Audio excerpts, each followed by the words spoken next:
Attorney Alexiadis? My view is that I would assume, correct me if I'm wrong, that if we can see each other and we can see the room at the gym, then that's what the public can see who is zooming in. We're live streaming.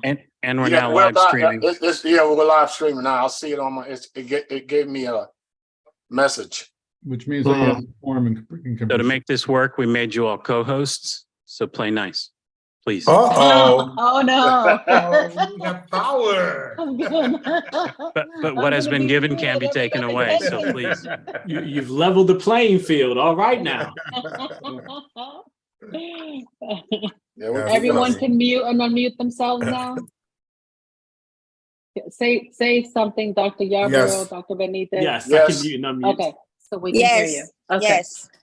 All right, so Sounds I'm good. gonna mute myself now. All right, so I'm gonna go ahead and call this meeting to order. Mr. Wilcox, would you lead us in the Pledge of Allegiance? After all the work you did.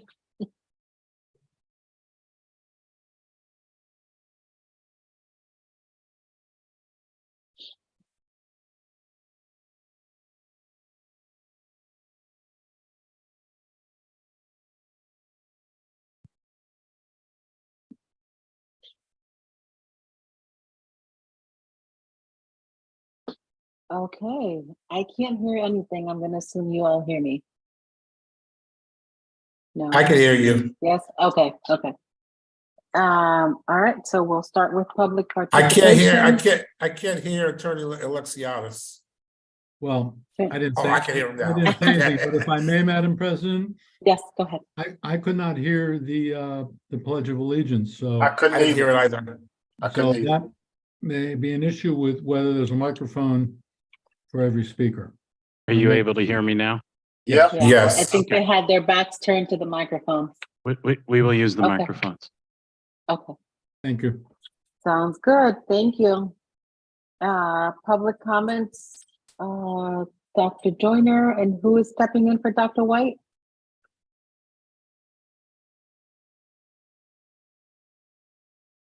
I'm Dr. ready. Finley. Is someone gonna step in for Dr. White? Yes, Dr. Finley is. Okay. With Dr. public comment. Finley and Dr. White. Okay, ahead, with Dr. public Jones. comment, you have three minutes to speak. And we're gonna ask you to be respectful and to please observe the time limitations. You only have 3 minutes. Dr. Yarborough has his hand up, Madam President. Dr. Yarborough? Yes, I received a note that I can see and hear you all, but everything else is disabled for the meeting. Just want to see if that was one of our district leaders in the Board of Ed. Just want to see if we can double check virtually that the streaming can be observed and people can This is participate. fine.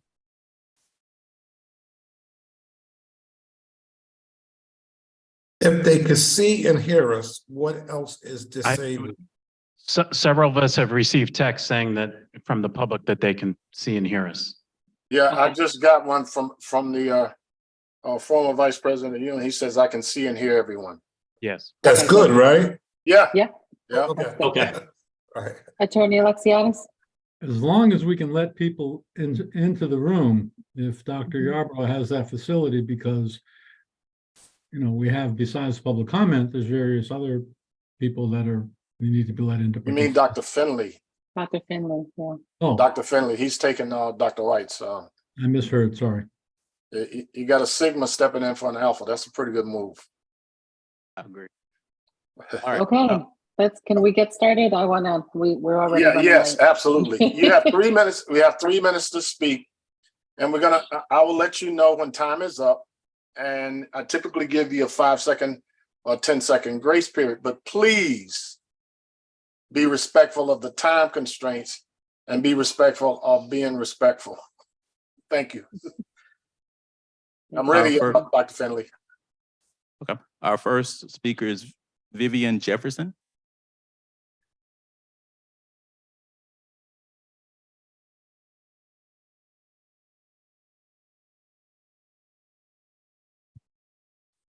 Good evening, members of the board and all present. I hope this is the appropriate time. My name is Vivian Jefferson, and I teach physical education to all 417 students at Roberto Clemente. I also chair the school planning and management team. On behalf of SPMT, I would like to thank Mrs. Duff for her service and dedication to Roberto Clemente, the city's best kept secret. We wish her well. Also, on behalf of the SPMT, Judge Erica Tindo. we would like to welcome Ms. Jorge to Roberto Clemente, the city's best kept secret, and we look forward to working with her as we continue to strive for excellence. Thank you. Thank you. Next speaker. Our next speaker is Emily Nugent.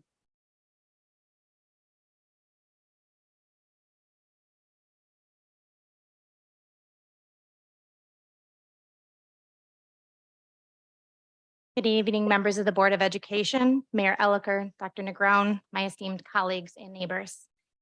I am Emily Wynn. I'm a New Haven resident, a parent of New Haven Public School students, and also a teacher at Roberto Clemente. And tonight I'm here in that third capacity as one of our multilingual learner teachers at Roberto Clemente Leadership Academy. First, I'm grateful for the positivity and energy that Ms. Duff has brought, not just to Clemente, but throughout her years of service to NHPS. Please enjoy your well-deserved retirement. I'm here tonight to support the appointment of Ms. Jorge as the next principal of Clemente. Her years of service in urban education and her deep reservoir of knowledge in supporting and celebrating multilingual learners are well suited for Clemente, as our student population includes 36% multilingual learners. I believe Ms. Jorge will help us support and celebrate our multilingual learners, as well as all of our students. All of our students and staff deserve an instructional leader ready to lead us into the next chapter of learning at Clemente. Thank you for the consideration of a smooth and timely transition.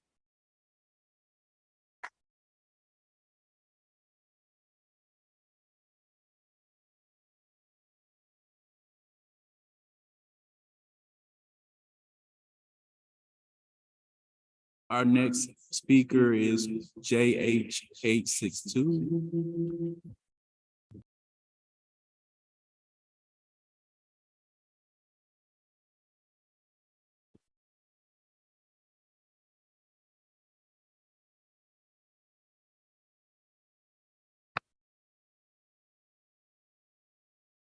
Can you hear us?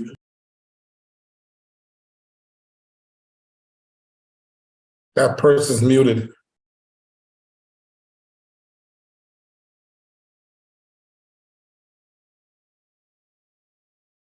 Please state your name for the record.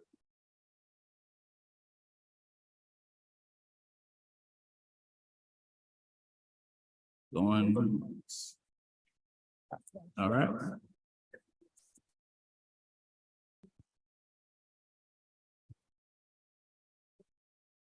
That concludes public comment.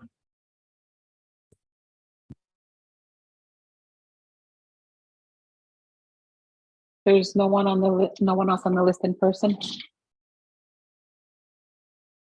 Those first two people were in person, I think. Okay. Okay, then we'll move on to the remaining items. The first being the approval of the board meeting minutes. First one is the revised September 26 minutes. Is there a motion to approve? Can you hear me? So moved. Okay, Second, any discussion? Seeing none, we'll vote to approve the meeting minutes for September 26th, which are the revised minutes. Mr. Wilcox, Yes. Mr. Golton, yes. Dr. Joyner. Dr. Joyner?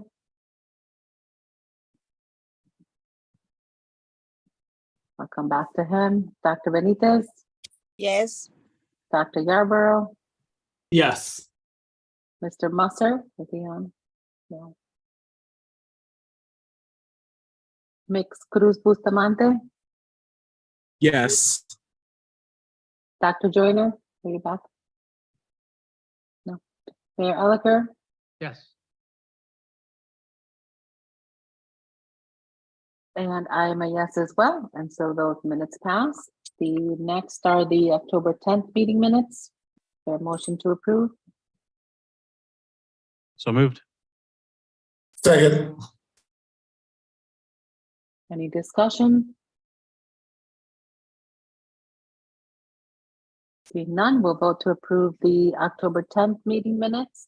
Mr. Wilcox, Yes. Mr. Goldson, Yes. Dr. Benitez, Yes. Dr. Yarborough, Yes. Dr. Joyner. I can't tell if he just left his desk or if he can't hear me. Mayor Elicker. Yes. I'll send him a text. Cruz Bustamante, Abstain. and I'm abstaining as well, as I was not at that meeting. However, the meeting minutes passed October 10th. Dr. Joyner says he's having Dr. tech Joyner. problems again. Yep, I see that he logged off. Okay. I'm going to move the discussion and possible action for the Strong School Warming Center so that it can be discussed in FNO, since it's already a voting item and listed in FNO. Mr. Wilcox? Do you want to do the personnel report The first? I'm sorry, go ahead. Personnel report, Dr. Negron. Good evening, board. I'm hereby requesting for approval of the recommendations for hire. Is there a motion to approve? Is So moved. there a second? I'll second it. Any discussion? Seeing none, we'll vote to approve the action items of the personnel report. Mr. Wilcox, Yes. Dr. Benitez, Yes. Dr. Yarborough, Yes. Mr. Goldson, Abstain. Mix Cruz Bustamante, Yes. Mr. Musser's not in, Dr. Joyner's still not back. Mayor Elicker.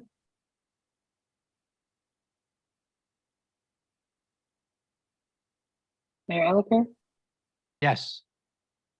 thank you. And I am a yes as well. And Wait, so that did you call my name? motion passes. I did, Mr. Musser.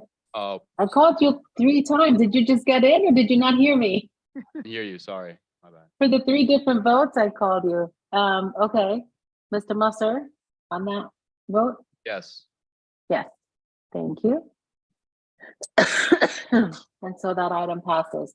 Dr. Negron? Yes, I would like to highlight 3 teachers who will be retiring by December 31st. And I would like to acknowledge these individuals for the years of service to the students and families of the New Haven Public Schools. So I'm sure you saw Rosalie Carr, grade 5 teacher, Fairhaven. She served the New Haven Public School students and families for a total of 20 years. Also have Luz Nelly Tobon, grade 4, FAME, who has served students and families in the New Haven Public Schools for a total of 30 years. And last but not least, I want to acknowledge Pat Delusha, special education teacher and longtime NHFT vice president, who will be retiring with over 30 years of service to the New Haven Public Schools students, staff, and families. Congratulations.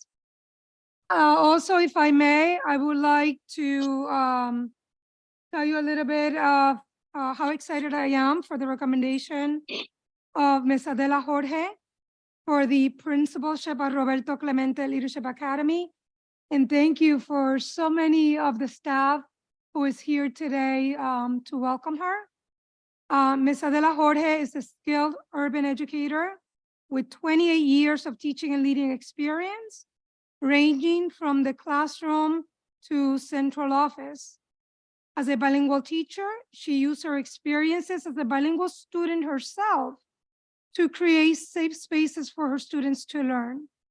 As an assistant principal, she dedicated her time to ensuring parents feel welcome, students understood the importance of education, and educators perform at the highest levels possible.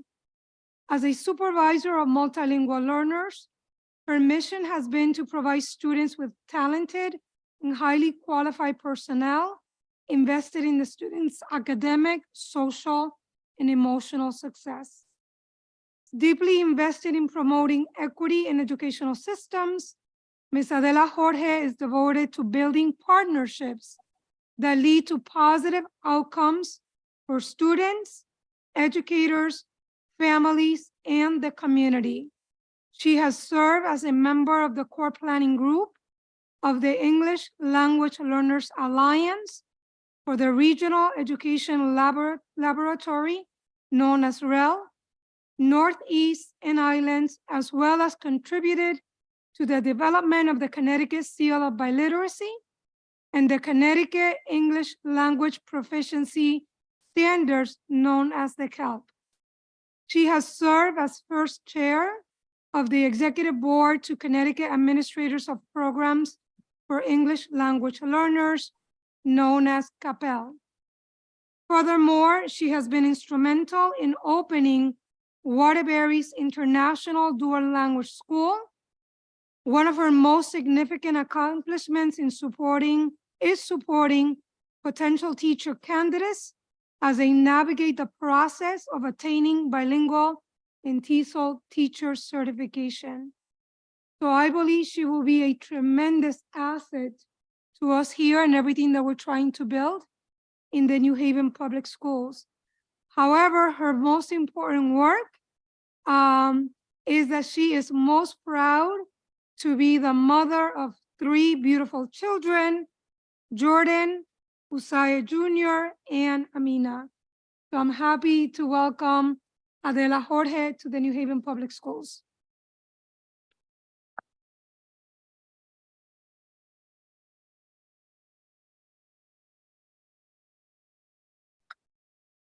Congratulations to Ms. Jorge.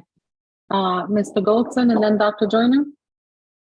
And then Dr. Benitez. Thank you, Madam President. I have one question and then one comment. The question is, these 3 longtime teachers who are retiring halfway. First of all, congratulations to all 3 of them, but they're retiring halfway through the school year. So what is the plan to replace them once they're gone? I mean, is that 3 classrooms that will not have a certified full-time teacher for 6 months? Or how's that going to be handled?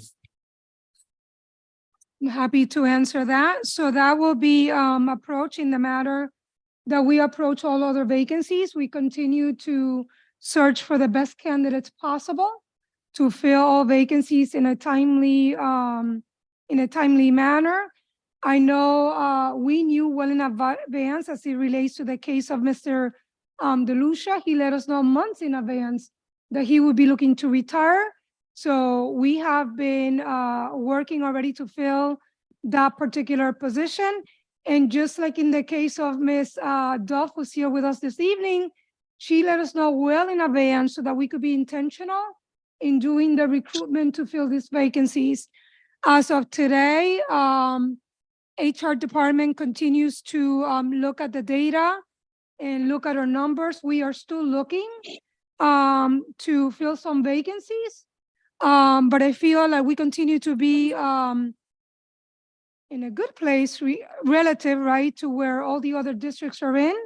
And we continue to support our classrooms with the use of our full-time substitute teachers that have been placed in buildings that have the most vacancies. With all due respect, Superintendent, I understand that you guys are constantly recruiting. I understand that recruiting halfway through the year is even more difficult. And the question was, are these three classes going to have full-time teachers, certified teachers from January through June? The goal, like always, is to immediately post the vacancy. So now that the approvals have been documented for these retirements, it means that the vacancy is now a formality, which means that we go into a process to post for the position and look to hire the individuals, the full-time people to fill this position, such as grade 5 and grade 4 in the special education position. Maybe I should ask the question a different way. How many classrooms do we have now that do not have certified teachers? The exact number right now stands at 77. So this puts us at 80 classrooms that do not have certified teachers. Is that correct? Not necessarily, and I'm going to invite Lisa Flegler to come up and give you more details.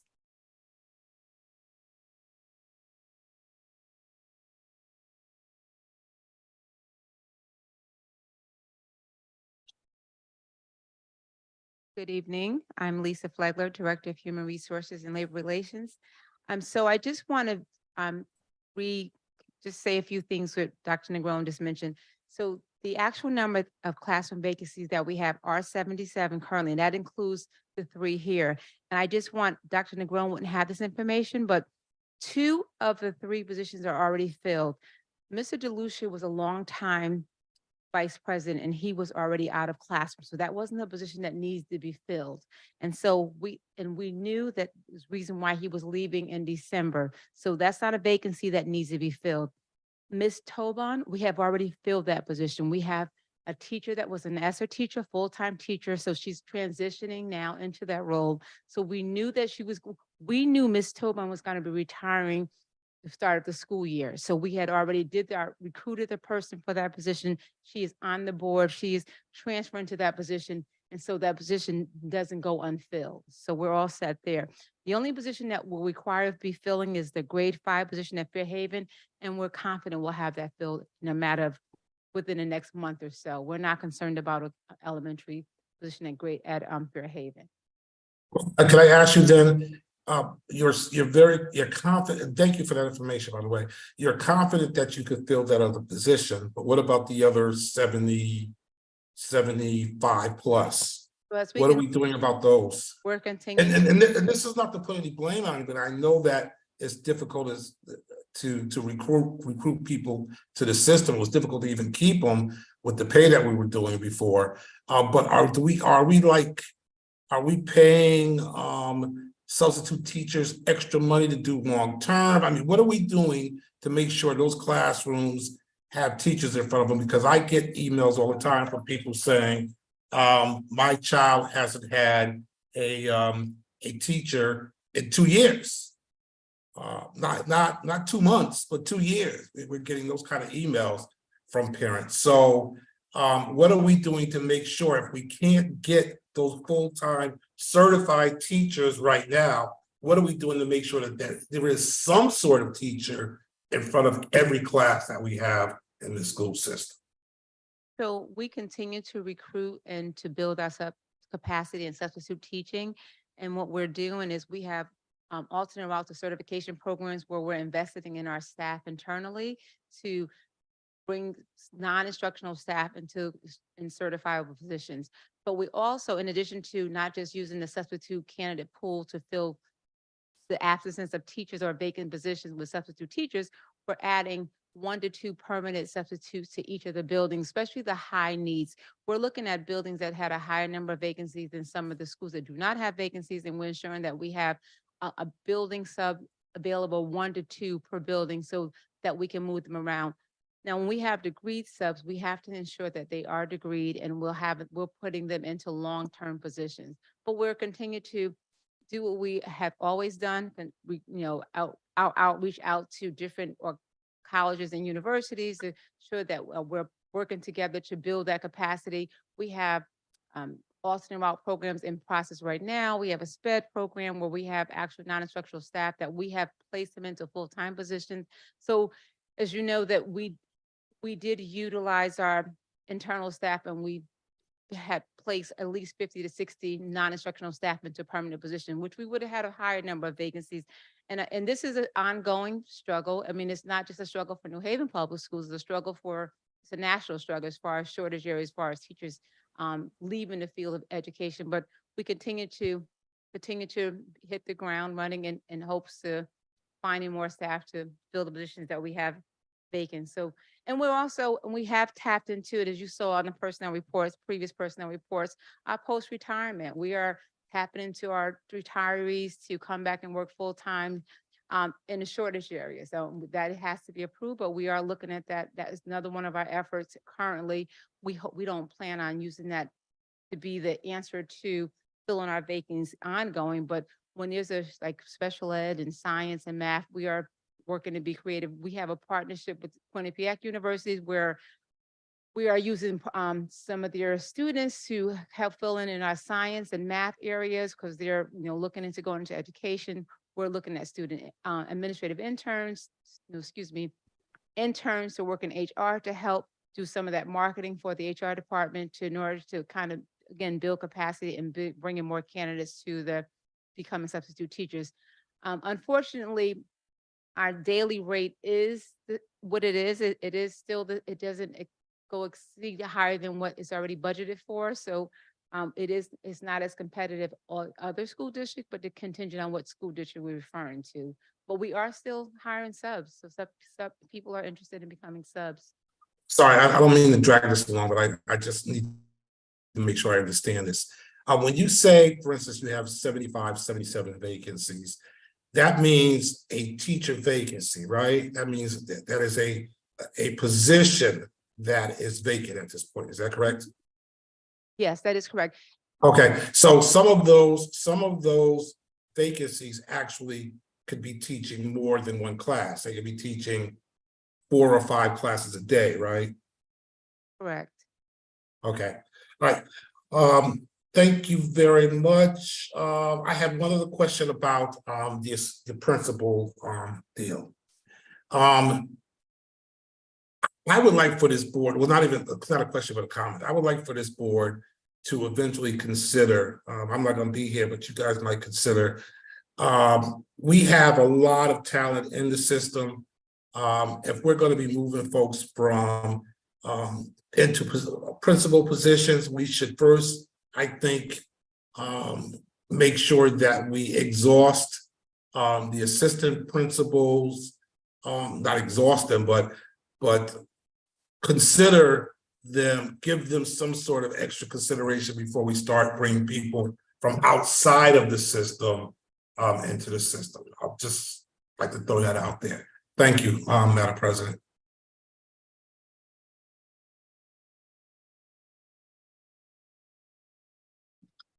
Thank you, Mr. Goldson. Dr. Joyner and then Dr. Benitez. Yes, can you hear me? Okay, first of all, let me commend Mr. Golson for shining a light on probably the most difficult problem in public education now. In fact, I would say it is that and behavioral issues. And desperate times call for desperate matters. Sports teams have a bench. So when somebody goes down, then the next person steps up. We need a bench that costs money.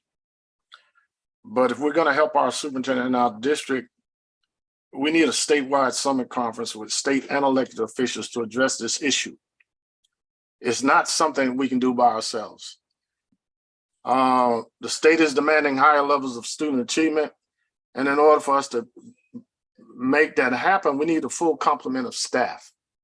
It is theoretically possible for a child to go 2 to 3 years in a row without having a fully certified teacher. I worked in New York City. That was a recurring problem. And then on the last part about principal positions, unfortunately, some principal positions require specialists. And particularly given that we are in a bilingual district, and then we also have themed schools, that all things being equal, we have to find the very best person to lead those buildings. I do believe, though, it's demoralizing if we don't develop our own bench as far as principalships are concerned. But in this particular case, I know who Ms. Jorge is. I think I have pictures of her and Dr. White when I was a consultant in Waterbury. And we were doing a diversity staff development, and we're trying to attract more minorities to Waterbury Public Schools. So in this particular case, we have got a person that I believe is a 5-star person replacing a 5-star person. And that's rare. And so I'm hoping that we can give Ms. Duff a proper send-off. Her retirement is not until December the 1st. And I'm sure she wants to, knowing her, she's a Hillhouse kid, so I know she wants to go out the way she came in with a high level of excellence. And I'm hoping that we can all be over there on her last day to let her know how much we have appreciated her untiring devotion to these kids. And she's one of our kids. She's a Sheridan Hillhouse graduate. And so just to sum up what I've said, we've got to get more help from outside of the district. And whoever runs for president should also be trying to provide federal aid because it is a national problem. Thank you, Madam President. I have concluded my remarks. Thank you, Dr. Joyner. Dr. Benitez and then Mr. Golson. Yes, just wanted to congratulate Mr. DeLucia on his successful career in New Haven. I know that I enjoy working alongside with him in many committees and in many initiatives throughout the years. And it was one of those people that you look forward in collaborating to improve the resources that we had for our students and for our teachers. So hoping that he really enjoys that retirement. And then I have to be biased because Ms. Tobon was my teacher and was someone that many people may not know this, but she was our first Spanish literacy teacher in the adult education program many, many years ago. And the Columbus, at that time, Columbus principal, I'm trying to think, Ms. Polanco, discovered that she was an early childhood educator and stole her from adult ed and brought her to teach the kids at Columbus to read and to learn. And so I know that she will be missed and was someone that was truly loved by the community in her school and in many other places in New Haven. So congratulations to her too. I don't know Ms. Carr very well, but I'm hoping she enjoys her retirement too. And I want to welcome Ms. Jorge. I have not had the pleasure to work with her in a district, but as a CAPEL co-chair that she was when I was the director of English language learners, she's definitely seemed like a very knowledgeable person, someone who's always thinking about how our kids can become part of the teaching force. And that should be very exciting to do, especially Mr.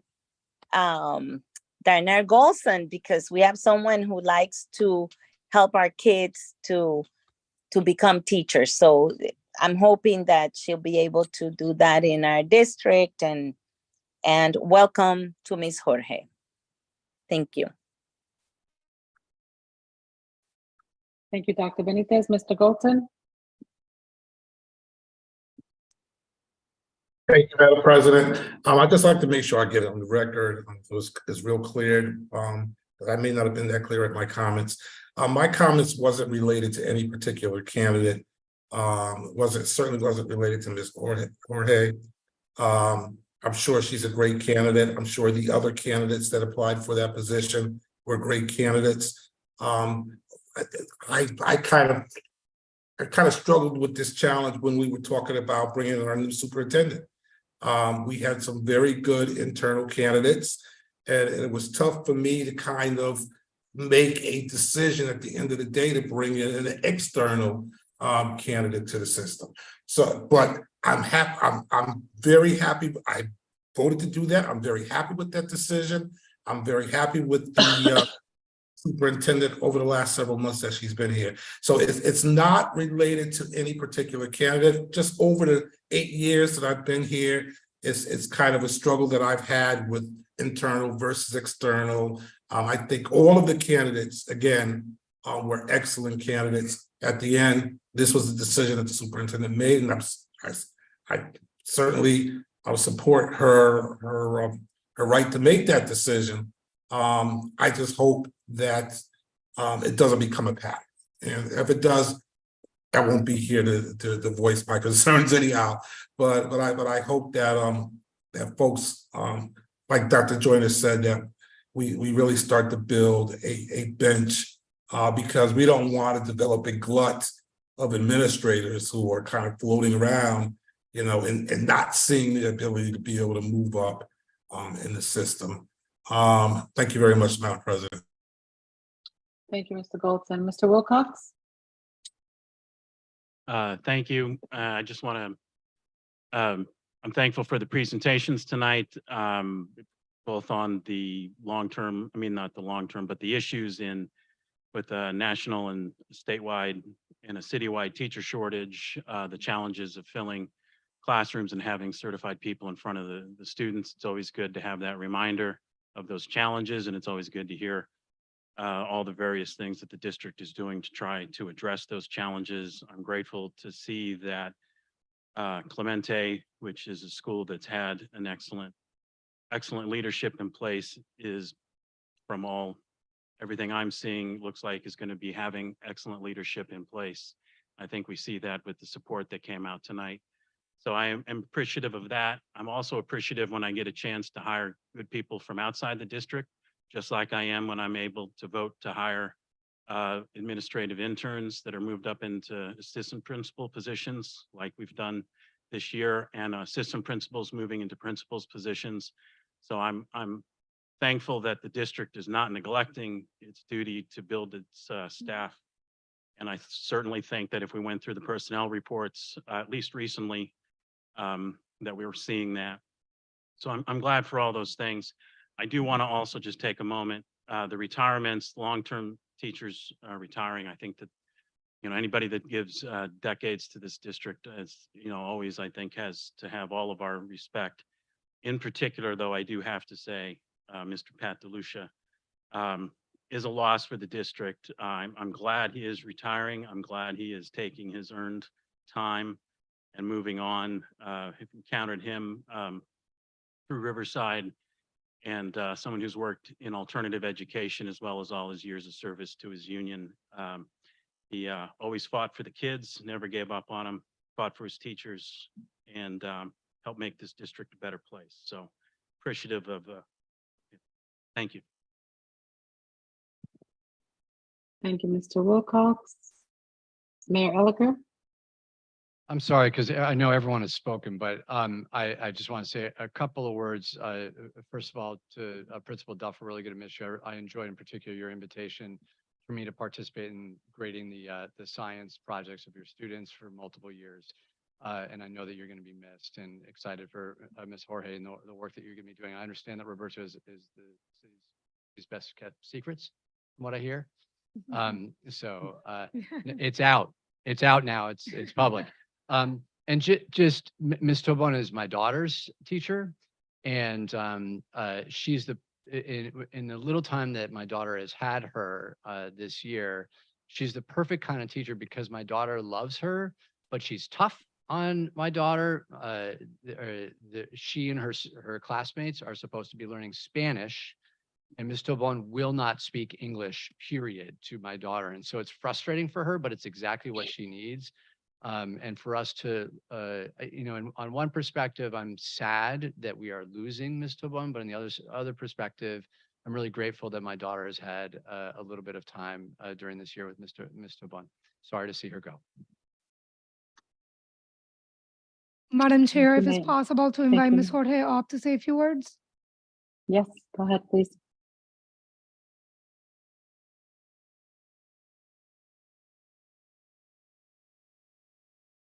Is she virtual or is she No, on she's site? here in person, Oh, okay, walking to the podium as we speak. got it.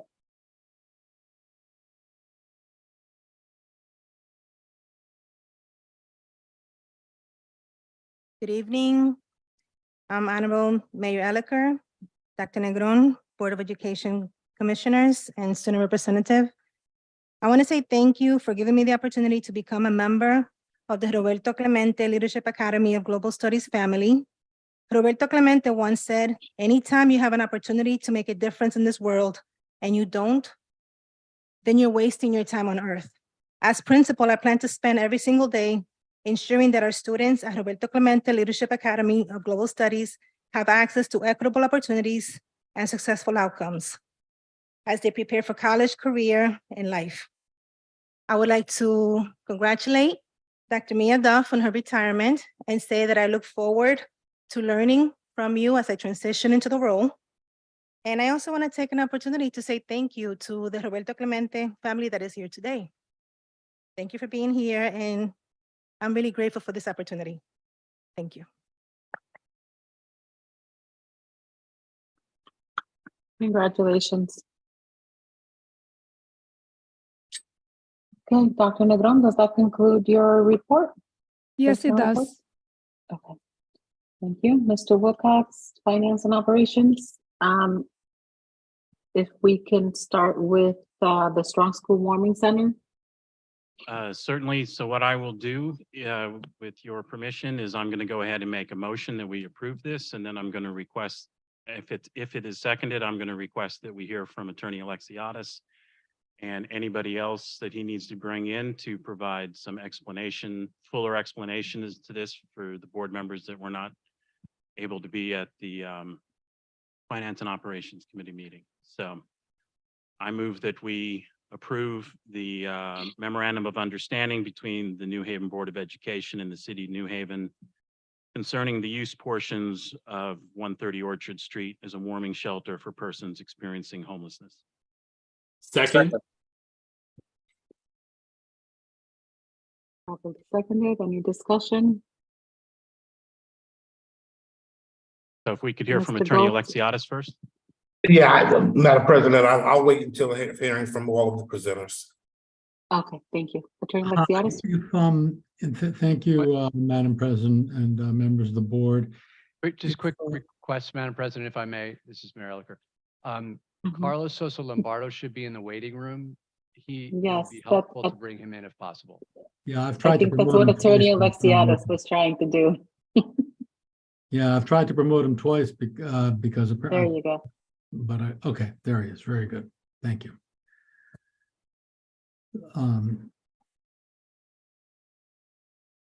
Carlos, can you hear us? Yes, good evening. Unfortunately, I cannot open my camera. It says the host disabled, so that's why I'm off camera. Okay, that might take a couple of minutes to get squared away. I don't think I can do that. I don't know that I can. I'll try. No, I can't. I don't mind just speaking if you're all okay with that. That's fine. Okay, so what I'm here to discuss is the proposed memorandum of understanding between the Board of Ed and the city with regard to using a portion of the old Strong School at 130 Orchard Street as a warming shelter for persons experiencing homelessness. There is the current version marked draft of the memorandum of understanding as part of the meeting materials. And this is something that I was tasked for drafting and working on in conjunction with Eliza Halsey, the Community Services Administrator, and Mr. Sosa Lombardi, who was on the call as well, and also with Tom Lamb as the Chief Operating Officer. And so with that being said, I would like to introduce Mr. Sosa Lombardo to review the program that is proposed for the Strong School Gymnasium. Thank you, sir. Good evening, board members. Thank you for the opportunity to speak with you tonight. My name is Carlos Sosa. I'm the Executive Director of the Department of Community Resilience. I oversee services for our house residents and among other services across the city. I'm here to respectfully request to the Board of Education to enter an MOU with the City of New Haven to use the gymnasium of 130 Orchard Street, New Haven, Connecticut, as a warming shelter for unhoused people from October 15, 2023 to April 30, 2024. As you all may know, we're having a housing crisis across the nation, and we're seeing the effects of this housing crisis in our city as well. The number of evictions have way past the pre-pandemic levels, and we're even seeing an increase in the number of unsheltered people as the winter approaches. We have selected a provider to work with us at this space. We have experience working with the provider, and we are confident in their capabilities to make this a success. If this proposal is approved, I will ensure that my department will work with New Haven Public Schools and the staff on site to ensure that we have smooth operations and that we are able to address any challenges right away as they come up. The warming center will operate from 7 in the morning. From 7 p.m. to 7 a.m. 7 days a week. Our contractors will be responsible for keeping the space secure and clean up inside and outside of the building. The gymnasium has capacity to host up to 47 people in this setting. And people seeking temporary shelter in the warming center will be required to leave, except during cold weather emergencies due to the governor's And that's it, Mr. Lai. I will pass it back to you, sir. Okay, Carlos, your voice broke up a little bit towards the very end of your presentation. I don't know if any of the board members had questions about what you said that they couldn't hear. But if not, I would say that we've tried to address all the concerns in the memorandum of understanding and address the presence of the staff there as well. Mr. Lamb is available if you all have any questions for him regarding the operations. Thank you. Thank you. Mr. Wilcox and then Mr. Golton. Thank you very much. So just some other details on this. And again, as Attorney Alexiata said, Mr. Lamb is available to answer questions from the operations side, but the part of the design of the memorandum of understanding was to address some of those issues. I'll point out that this is time bound. There's a beginning and an end date, so it's not tying up the facility for forever. It's tying it up through the cold winter months for a population that needs it. There was also discussion in F&O, and then also is reflected in the memorandum about security and who's providing what. My understanding is that we're not incurring a lot of extra costs or really any extra costs, that the things that are extra costs the city are taking on, but the other things that we're taking on is just things we have to do in all our 40+ buildings in terms of cleaning and making sure doors operate and emergency exits are in place. And so making sure that this space is the case, that's the case for this space as well. We also addressed concerns that there are staff working in this building, so there are security things in place so that that this population is going to be separate from anybody working in the building. And so we hoped that the memorandum would be addressing any concerns around staffing as well. So I'm in support of this and hoping that everybody else is. Thank you. Thank you, Mr. Wilcox. Mr. Golton? Thank you, Madam President. I have a couple of quick questions. I don't think they need long answers. They should be fairly simple. Who is the contractor that's going to be responsible for managing this center? We'll be working with Upon This Rock Ministries. What is that? Oh, I'm sorry, This- I didn't understand that. So I will turn off my camera and see if that works better. We will be working with Upon This Rock Ministries. Do they have any experience running shelters, homeless shelters in the New Haven area? Yes, they have been running, partnering with us to run warming centers and the overflow shelter at 209 Terminal Lane. I'm sorry, there's a overflow shelter on Terminal Lane in New Haven? Yes, they have been operating that in partnership with the Columbus House. I don't know what Terminal Lane is, but thank you for that information. Who will be responsible for cleanup outside the building? Which is Upon This Rock, Upon This Rock Ministries. They will also be responsible for cleaning the exterior of the building. That's correct, sir. Who will be responsible for making sure that that's being done? My Particularly, department, sir. who in your department? I mean, who will make sure if there's a complaint about needles and garbage outside of the shelter, who would people go and complain to get those issues resolved? I will be able to provide contact information, one for my department, who will be Velma George. A secondary contact will be myself. And we will also provide a contact information from the contractor side so that we can have a few people that you can reach out to if you cannot get a hold of somebody, sir.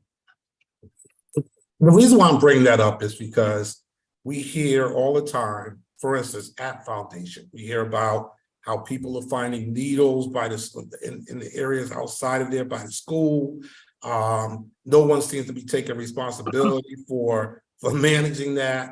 You know, we talked about having someone out around the school building to make sure that folks weren't urinating and sleeping and getting high outside that building. We were told that we didn't have enough manpower. We might be able to put up some extra lights, but that was about it. I think we paid extra for cameras at one time. We paid, not the city, we out of our budget, we paid for cameras. So I got to tell you, you know, I've had people come to me that want to use the building, community groups that want to use the building, and they get bills for a one-day event at the building for like $5,000 to $7,000. So community, I think schools should be resource centers for the community. But folks have been having a hard time actually being able to use our schools as resource centers. But whenever we're ready to open a homeless shelter, it never becomes a problem. And let me preface my statements by making sure people understand who I am. I have worked for homeless shelters since the 80s. I worked in 2 homeless shelters in the 80s. I had very good directors, and one of the directors used to say all the time, we are all on 1 or 2 paychecks from being homeless. And that was real for me because I was, you know. So I always had a fear of being homeless. I always think that we should be providing housing opportunities for folks that are having issues out there. But opening a homeless shelter across the street from one of our high schools, I mean, literally like 15 steps away from our high school, that's going to be letting their residents out at 7 o'clock in the morning when it's still dark during the winter time, and our students are just arriving at this school, is concerning to me. And opening another shelter in that part of town, is concerning to me. And you know, we never seem to open up shelters in East Rock. We never seem to open up shelters in the East Shore. but we seem to be able to find space in the Hill and in Newhallville and in Dixwell for these kinds of organizations. And you know, the services are needed, but all of these people are not New Haven residents. And we're getting all of these suburban residents coming to us for help. And I'm just concerned. Listen, if it was opened up on way back there in Long Wharf or somewhere where we have some, you know, manufacturing and stuff like that, I wouldn't be so opposed to it. But you're putting this in a residential neighborhood right across the street from a high school, where these guys are going to be let out at 7 o'clock in the morning with nowhere to go. And these kids are going to be arriving at school at 7 o'clock in the morning in the dark, some of them walking from their homes in that neighborhood past that. And I know I'm going to be painted as someone who doesn't support homeless people, and doesn't support housing, affordable housing issues. I'm not. I just don't think that this is the best location for this site. And for those reasons, and I don't think it's going to be kept up, quite honestly. I mean, we haven't been able to force any of the other organizations that are running services in this city to clean up their acts outside their buildings. We haven't been able to do that. So we're not going to be able to do this with this. All the promises that we're making now, when folks start calling and saying, my kid just stepped on a used needle on their way to school, nobody's going to be responsible for why that used needle hasn't been cleaned up. No one is going to be held responsible. And probably no one's going to go out there and do anything about it, because it already takes us, I mean, we've had sinks running in some of our buildings for 5 weeks. Water wasn't turned off. They were just running for 5 weeks. I get calls all the time from people in the school system. We can't manage what we already have, and now we're getting ready to add to that. So I'm sorry, I have to oppose this. Thank you, Madam President. Thank you, Mr. Bolton. Mayor Elicker, and then Mr. Wilcox, is your hand up or? No, okay. Thanks. I had a couple of questions for Mr. Sosa Lombardo that are referenced by Mr. Goldson's comments. Are there any homeless shelters or warming centers near this proposed site, Mr. Sosa Lombardo? No, sir. What percentage of New Haven residents are part of the CAN, the Coordinated Access Network, that are part of the homeless system in New Haven versus suburban residents? Yes, sir. 80% of the people in the wait list for homeless services are from New Haven. Additionally, there was references made to John C. Daniels and the App Foundation, which is not on the agenda here, but I have personally, with many department heads and Mr. Lamb, gone to John C. Daniels multiple times, and the city has paid for certain improvements outside John C. Daniels around the fencing, the field being mowed and fixes on the fencing in the field.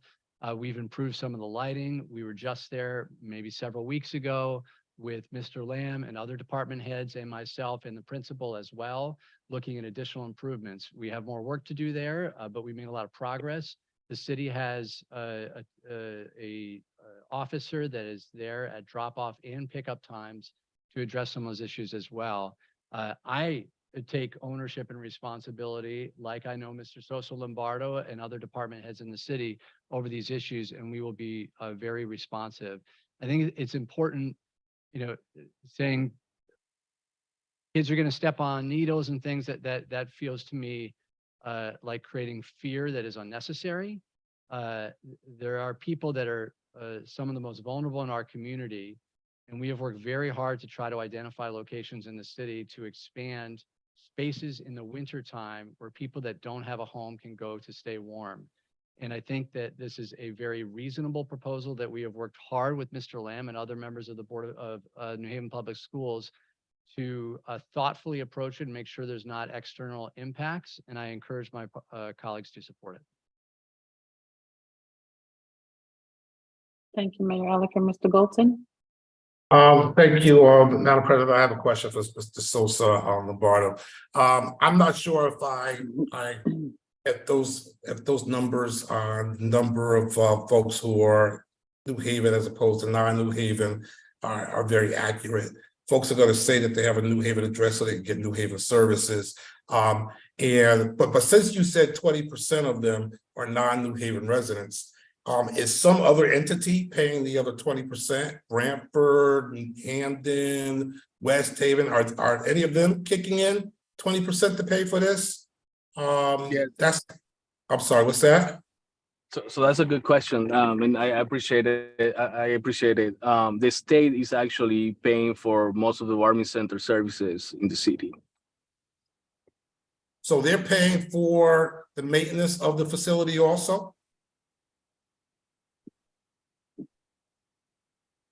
I'm not aware of that, sir. I will defer to Attorney Elaya or Tom Lamb in terms of that. We do have some, we have budgeted some small maintenance dollars, but not major renovations or fixes.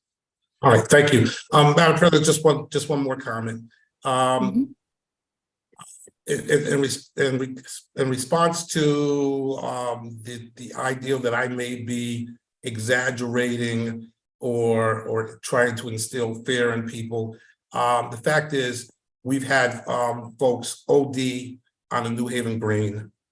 We've had folks OD on the doorsteps of those schools next to some of those facilities that are providing those methadone services. We've had folks die in those schools. We've had folks sleeping in the parking lots of the school next to those facilities after getting high.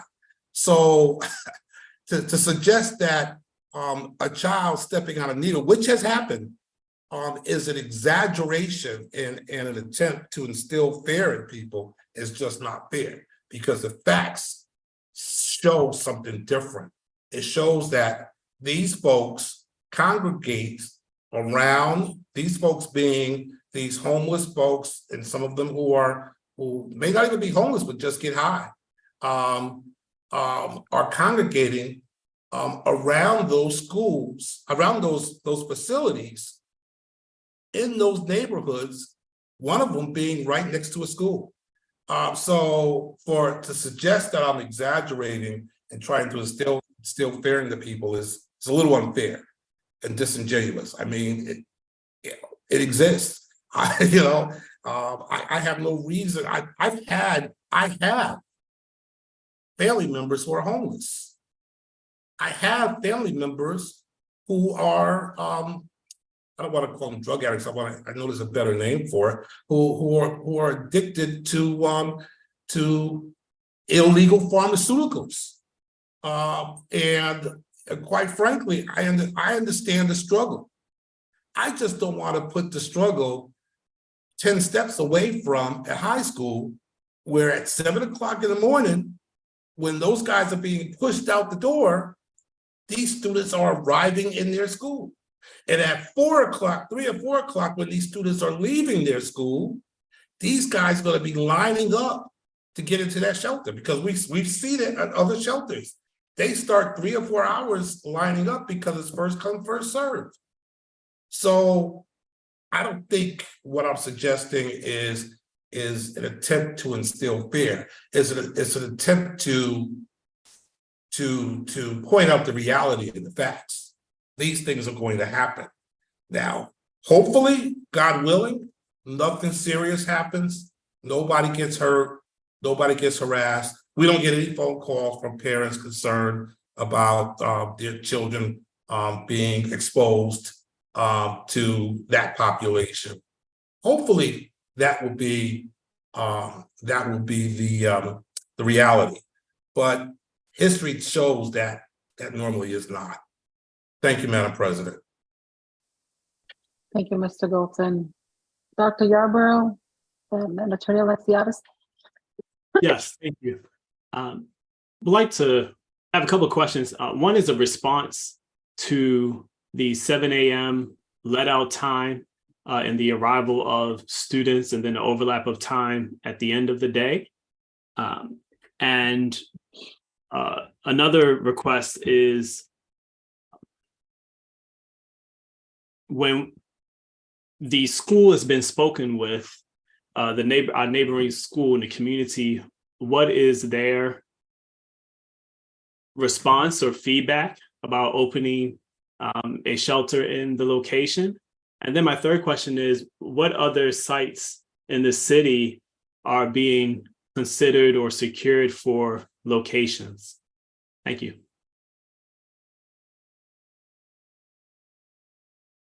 Thank you, Dr. Yarborough.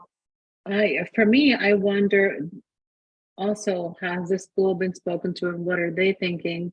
But also the alders in the area, have they been spoken to? Have they spoken to their constituents and what are they thinking? Because it's ultimately in their neighborhood. And I also have a concern about the high school being right across the street. Any further discussion? Mr. Wilcox?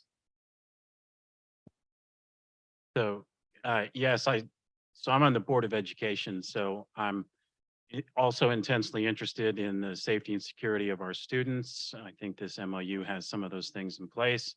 I think the people that are going to be running this through Mr. Sosa Lombardo is hearing these concerns. I'm still in support of this. I'm assuming that on the city side, they're having the conversations with alders.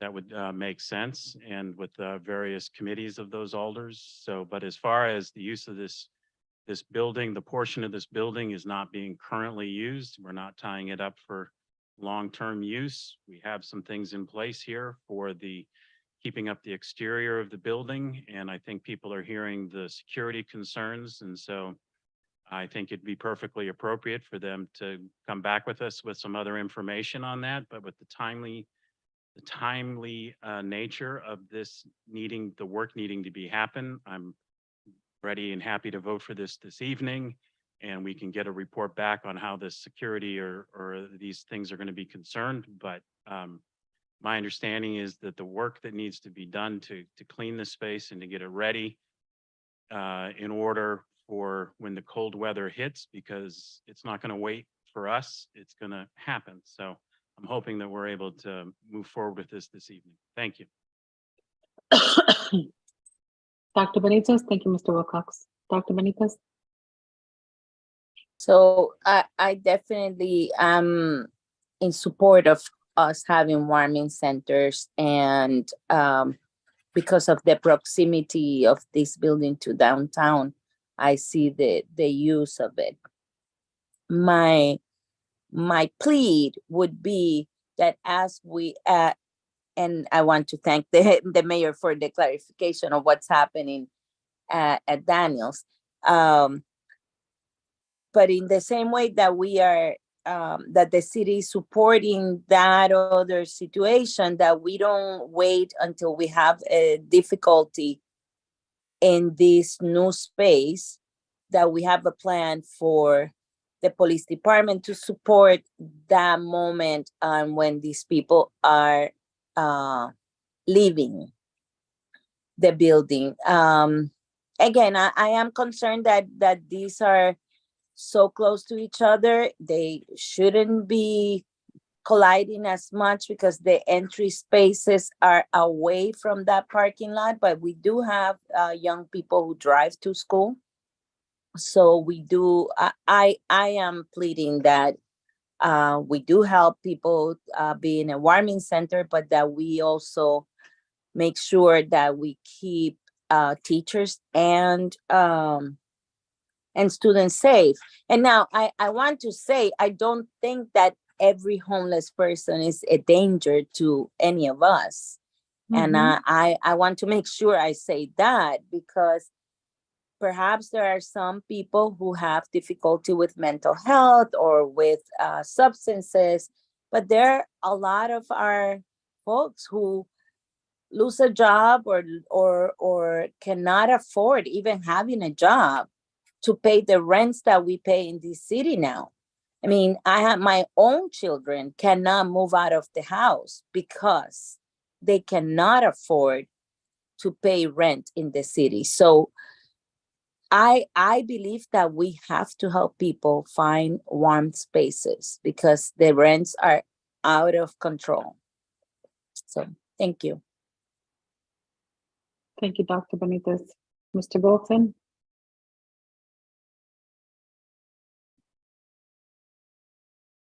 You're muted, you're muted. Thank you, Madam President. I want to echo Dr. Benitez's comments. I agree that the overwhelming majority of these guys are not a danger to the community. Probably 95% or more are not a danger to the community. The problem is with that 1% or that 4% or that 5%, you only need one problem to ruin a good thing. And to change and perhaps change somebody's life forever. I mean, I'm thinking about this young lady who was going a couple of months ago, who was going to work at Walmart in a different city, obviously, was going to work at Walmart, parked her car in a remote parking lot, was never seen again until they found her body. And it was a homeless guy who killed her, who just happened to be in the area. There was a little homeless area near there. We hear about these cases all the time. I'm just concerned that there's not going to be enough security to make sure that our kids and their families, their parents, feel comfortable with their kids at that school. Because again, it only takes one. It only takes one and we can't afford to lose one. I get it. One shouldn't mess it up for 1%. Shouldn't mess it up for the other 98%, 99%. But are any of us willing to be able to say to that parent, "Oh, we're so sorry," 99% of those guys are not a problem. We're sorry that it happened to you. I'm not ready to stand at the podium and say that. Thank you, Madam President. Thank you, Mr. Golson. Dr. Yarborough? Yes, thank you. I came into the conversation generally agreeable with approving this memorandum. One, because of the building being underutilized, and two, because of the details of how the arrangement would work and where the support would come from. I'm still generally in favor of this. I want specific kind of responses to what I raised in terms of the 7 a.m. and the 4 p.m. or whatever those overlaps might be. And then also what the school has to say about this opportunity. And I agree with asking the community or the alders. But more specifically, I am wondering about creating an option to say yes with review, where after a month, after 2 months, where we've received some feedback and tried to establish this, where we get some clarity in terms of, is this working in a way that is really a win-win for everyone involved?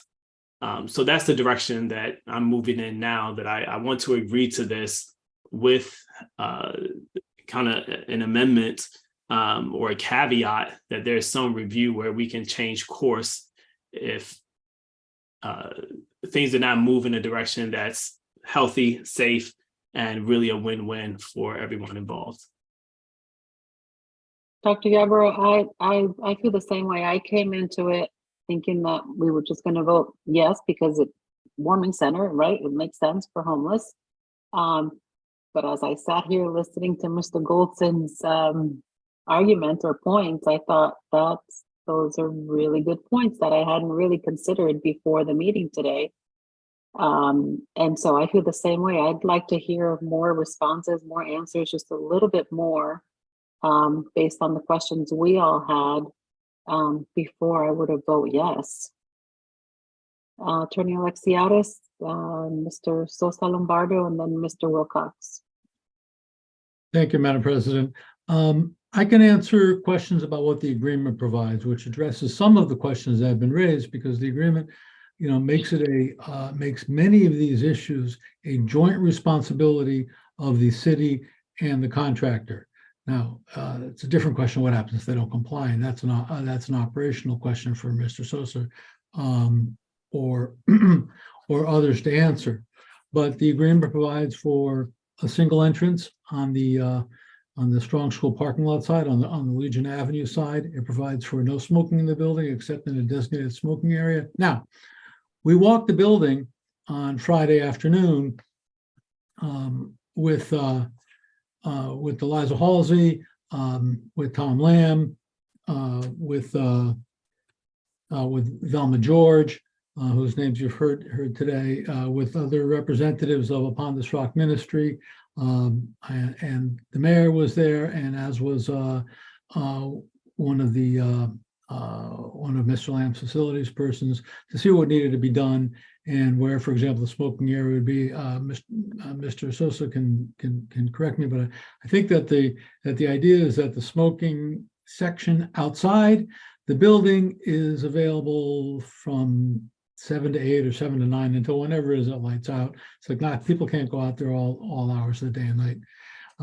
night to smoke, but the city and the contractor are jointly responsible for keeping things clean.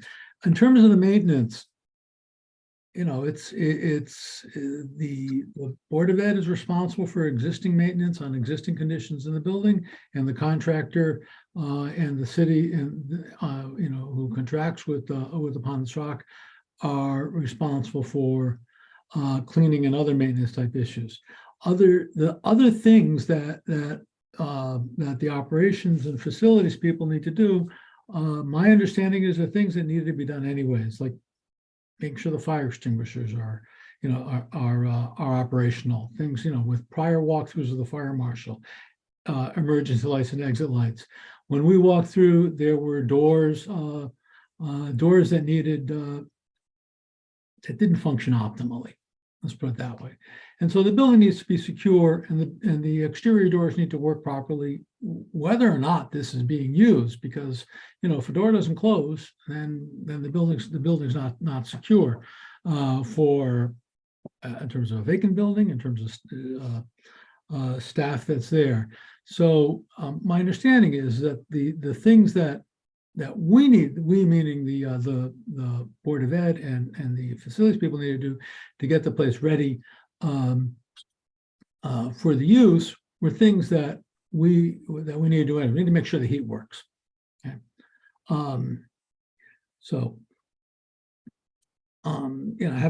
Having said that, I'll defer to Mr. Sosa about some of the other questions that were raised.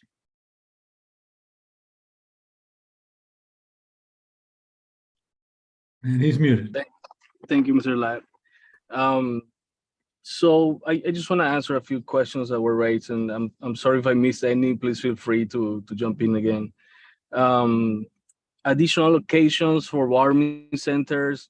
We have 180 Center on 438 East Street that will also be coming online at the same time. We also have another one over at Barrick Church, which is on Dixwell Avenue. And we're gonna have an overflow space again at 209 Terminal Lane. Those are the three main spaces. We were hoping that with the Board of Education's blessing, we can also stand up the one at Morrow School. In terms of the 7 a.m. overlap with Career High School, we are looking forward to working with the security staff and staff of the high school to ensure that we have an orderly disposition of people as they come out of the warming center, and do not meddle in the affairs of the high school. We're gonna make sure that we educate our clients, and that we, from the beginning, have them sign agreements around behaviors that are expected from them on site and in the immediate neighborhood as well. At the same time, it's going to be very important for my department to have an open line of communication with the New Haven Public Schools to be able to address issues on a daily basis as they arise. And I believe that were all the questions that I wrote down. I'm sorry if I missed any again. Madam Chair, I have a couple of additional answers to the questions. Mayor Elicker? So we've engaged the Alder, and the Alder's expressed no objection. I'm glad that Dr. Benitez changed the tone of the conversation some, because I was hearing that population, these people, in terminology that, acted like someone that's homeless isn't a member of our community or we don't know them. And I think that the conversation is really, I appreciate that it's changed. These are some of the most vulnerable people in our community. And we have struggled in our community because we've had people overdosing, because we have people that are sleeping outside. In the middle of winter, we will lose more people if we do not do this. The city is working very hard to add locations. Carlos mentioned Terminal Lane, which is off of El Grasso Boulevard, as a new temporary shelter that we've opened up. The Board of Alders just approved the acquisition of a hotel on Foxen Boulevard that will add another 112 beds to our system. We're actively looking for more.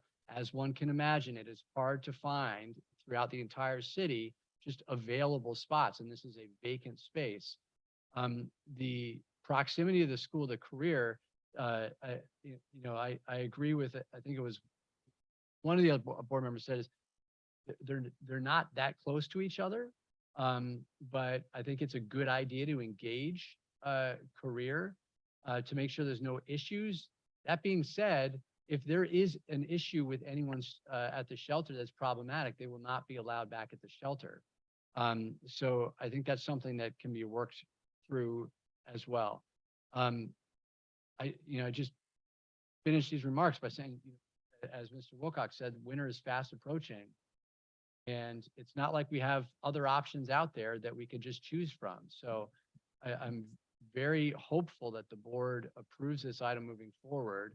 If there's additional information that we need to come back to the board and provide later, I'm very willing to do that. But this is literally a matter of life and death for some folks if we don't open more. Thank you, Mayor Elicker. Dr. Joyner and then Mr. Golton.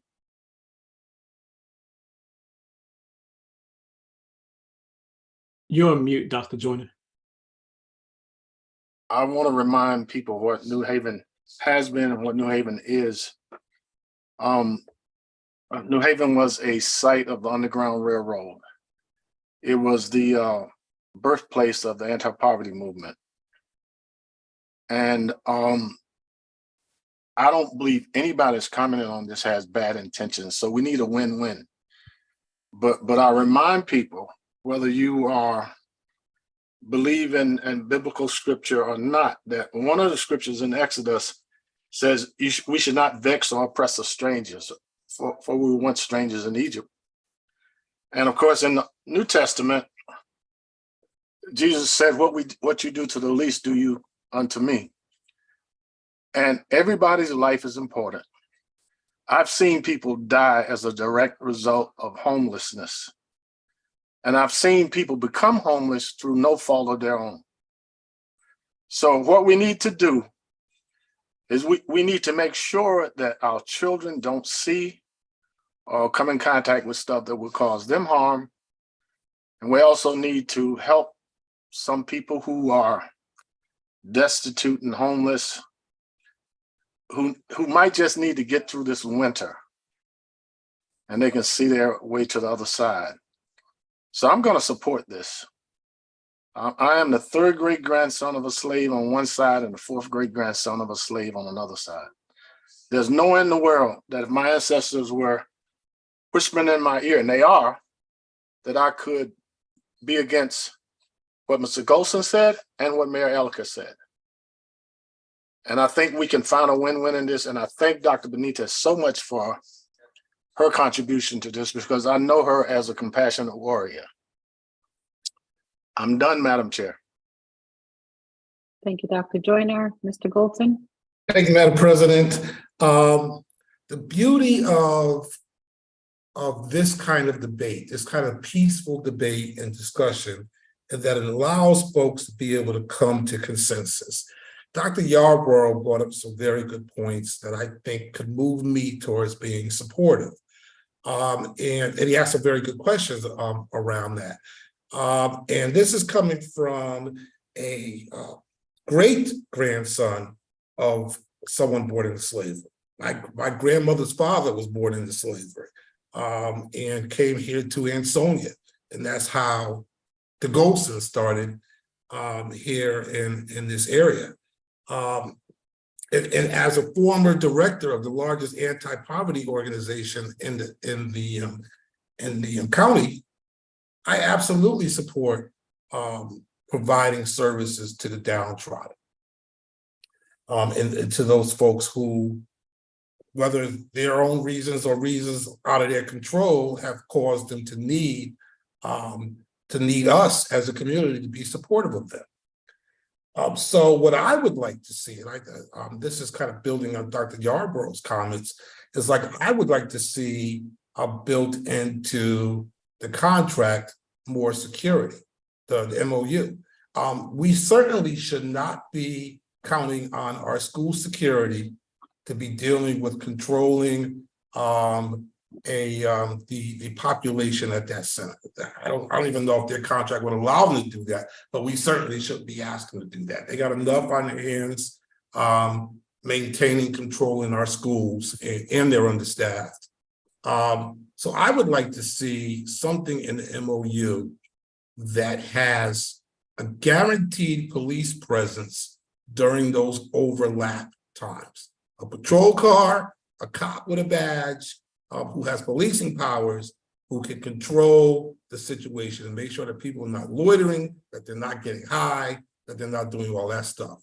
And that would go a long way towards convincing me to be supportive of this. And it doesn't seem to be that big a deal. I mean, you're only talking about, I guess, 5 days a week, 3 or 4 hours in the morning, 3 or 4 hours in the afternoon.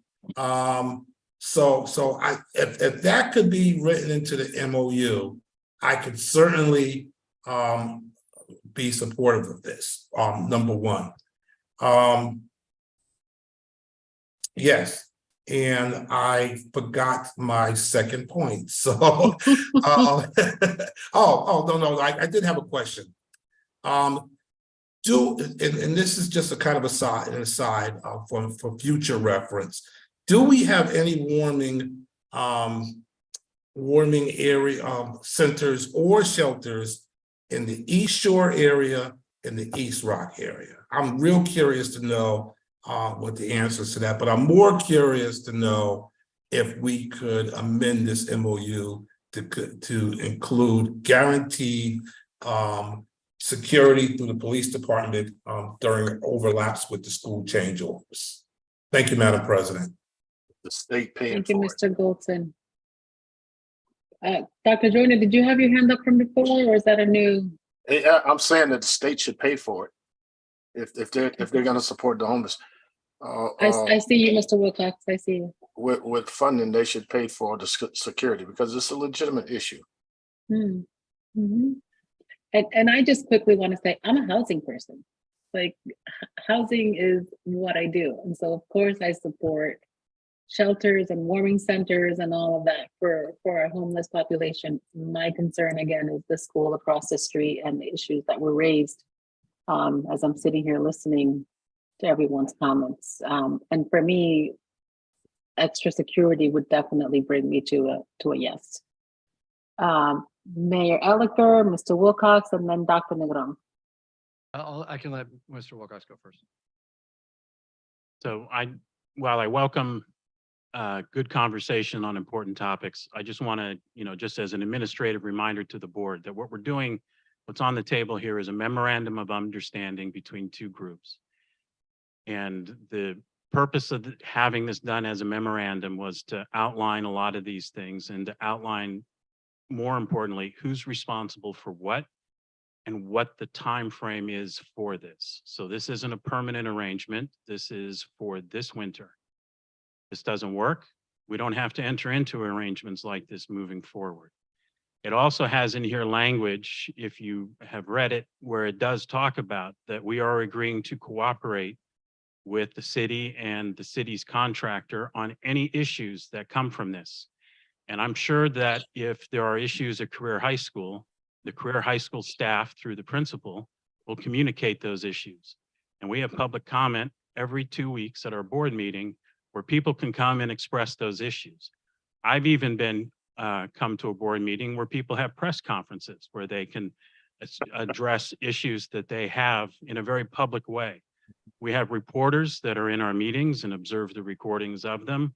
So I think we have a lot of accountability that's here as well, not to even getting into the non-Board of Ed, which is through the alder in this neighborhood or in the adjoining neighborhoods who are not timid people either in terms of making the needs of people.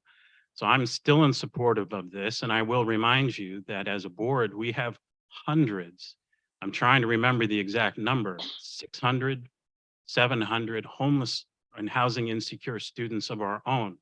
So we own part of this issue with our own student population. And I do wish, and it's been great conversation about all the challenges of having schools in a city. Our schools are not wrapped in bubble wrap.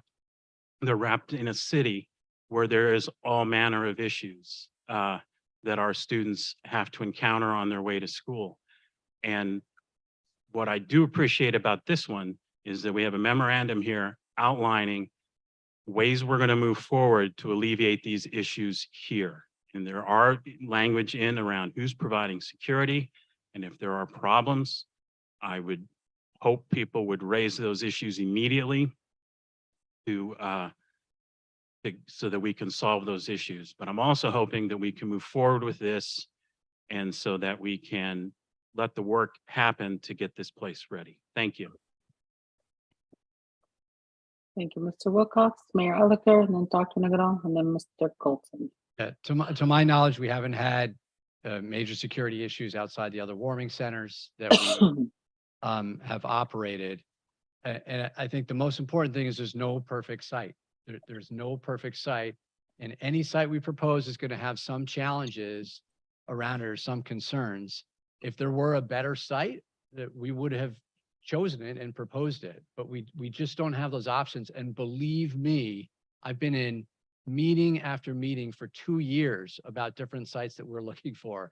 There are not a lot of options. The feedback is helpful. Like Mr. Wilcox said, if there's issues that come up, I very much want to address them just like everyone else.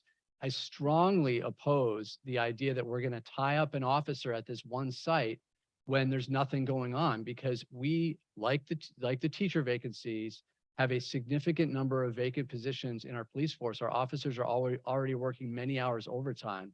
If there's an issue, our officers will respond to it. But the city just can't commit to having an officer there whenever this site is in operation. Dr. Negron? Thank you for the opportunity. I just wanted to express that upon my arrival to the district, I kept insisting on together, because I always said that there's going to be a lot of work that our students need, and to be able to get them to a space to be able to successful, that I keep saying that it has to be together, everybody coming and pulling together for what is needed. And when this was brought up, that's exactly how I saw it. There's a need that is stemming from the community at large, and we are part of this larger ecosystem. So I believe that anything that we can do to support the need, of course, with clear outline of responsibility, I believe that we should at least be open to it and be able to work together. I would be a hypocrite if I stand here asking the entire city to come and help me do this work, and then when the city is coming and expressing a need, that we will be saying, no, not our issue, we're going to close our doors. So just want to reiterate that there is a need, and if we can support and try to do something for the community at large, that we should definitely try to do our best. And I'm confident that with the outlining of the responsibilities in the MOU, that we will be able to do it. And if the issues come up, so far in my 4 months, every time an issue comes up, I've been able to pick up the phone, and if it involves the city, call the mayor and express it. I'm hoping that that would be the result as well as it relates to this matter. Thank you, Dr. Negron. Mr. Golton? Madam President, I agree with Mayor Elicker. There is no perfect site. Every site's going to have its issues. I'm a member of the Board of Education, so this site is not perfect for me because it's in our school across the street from another school. So those are my issues. I also agree with Dr. Negron. We have to, as a community, I've always said, I think our schools should be center of our communities, and we should be helpful where we could be helpful. And but we also should we should provide an environment. Our kids already have enough issues hanging over their heads on the way to school, in their schools, on their way home from schools, to not add another one, having to walk through a gauntlet of gentlemen who are waiting to get into a homeless shelter or leaving a homeless shelter with nowhere to go for the rest of the day. So I want to be supportive, and I've said how I could be supportive. So in order to speed the end of this this discussion, I'm going to make a motion that we amend the MOU to add a police presence at the beginning of the at the opening of the shelter and at the dismissal and at the time when the schools are being dismissed. That's my motion, Madam President. Thank you, Mr. Golton. Is there a second? Second. Can I do that if I seconded the first one? Thank you. Yeah. Yeah, we're amending the motion, so you could do that. Thank you, Dr. Yarborough. Any discussion? Mayor Elicker? Dr. Joyner looks confused. Did you walk away when I made the motion, Dr. Joyner? Yeah, I just wanted to have her restate the motion so I could. Okay, my motion was to amend the MOU to have a police presence at the beginning of at the opening of the shelter when the kids are arriving at school and during dismissal of the school when the shelter guys may be starting to line up to try to get into the shelter. And it was seconded by Dr. Yarborough. So 5 days a week, they'll be there for an hour or two in the morning when the shelter is opening up and the kids are arriving at school, and they'll be there for an hour or so when the kids are getting let out of school and the guys are lining up to get into the shelter. So I don't know what the exact times are. It's not open 7 days a week? Well, the schools are not open on. Yeah, right. The shelter's open, but the schools are not. Right. I don't care There about might be some school events on the week. Right, but I'm not real concerned about the weekends when the kids are not there. I'm more concerned about the overlap between the shelter and the kids. And it was seconded by Dr. Yarborough. Any further discussion? Mayor Elicker? So I'd ask my colleagues to reject this. While in spirit, it is a good idea. I'd note that the MOU in multiple places references security. The city will, bullet number 6, the city will engage the contractor to execute its responsibilities for management, staffing, and maintaining safety, security, and cleaning up, et cetera, et cetera. And 8B provides staff and security at the entry to the gym as necessary to ensure safety. We will try to have police presence, but we cannot commit to having police presence at specific times, because as we all know, our city faces a lot of different challenges, and I cannot commit to having an officer dedicated to this location, even if it is for 3 hours here and 3 hours there.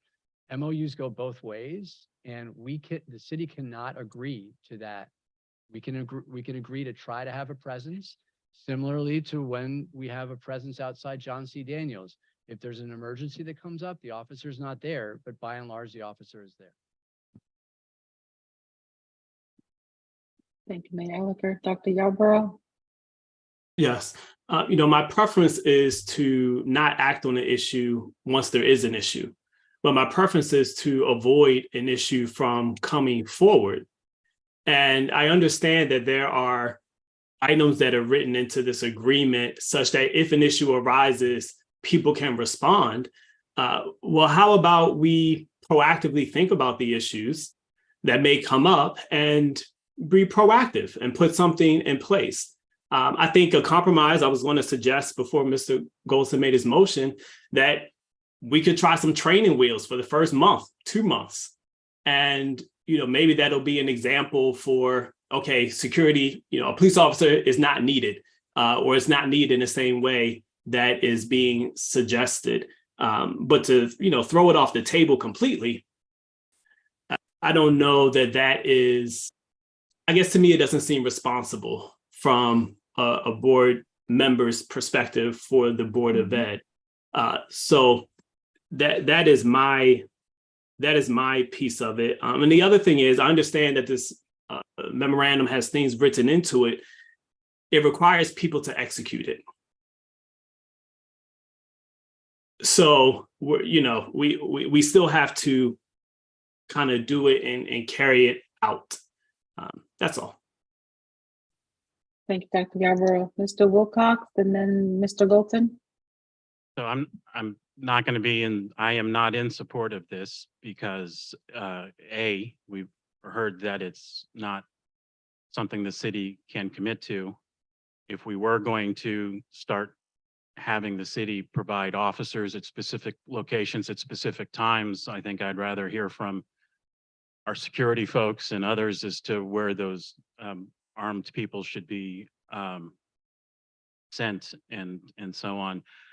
I mean, I've looked through this MOU many times. Security is mentioned through here. There is a contractor being paid to have staff on site to pay attention to these things, to be security. I don't think we have evidence of rampant violent crime from our homeless, unhoused population in the city that warrants armed police officers there just in case. I think that this warrants having staff paid to be there, which is in this MOU, in which we've heard there is a contractor to have the staff there to be the eyes and ears. And I'm pretty certain that those staff members will have cell phones and radios and will be able to escalate it if armed response is necessary. So I'm not in support of this because I don't think it's needed, because I think that we already have addressed in this MOU before us, staff on site to be the eyes and ears that can escalate a situation to armed forces if necessary. So thank you. I think I'm hearing armed forces and I'm thinking just a police officer in his car or her car in the parking lot would be enough for an hour in the morning and an hour in the afternoon when the kids are leaving school. And to even just one incident would be, in my mind, is a huge problem. So I don't want to wait for that to happen. I would rather have that security in place from the start and avoid any potential issue. Even just the security of, I'm thinking of a young girl walking through there as all of these people are going into the shelter or coming out. I'm sure it is very uncomfortable or would be very uncomfortable. And again, I'm not opposed to the warming center itself, but let's just add some more, just some more security in place so that we know for sure that, we've done everything we could to avoid a potential problem. Mr. Golson, Dr. Joyner, and Dr. Benitez. Madam President, I agree with you.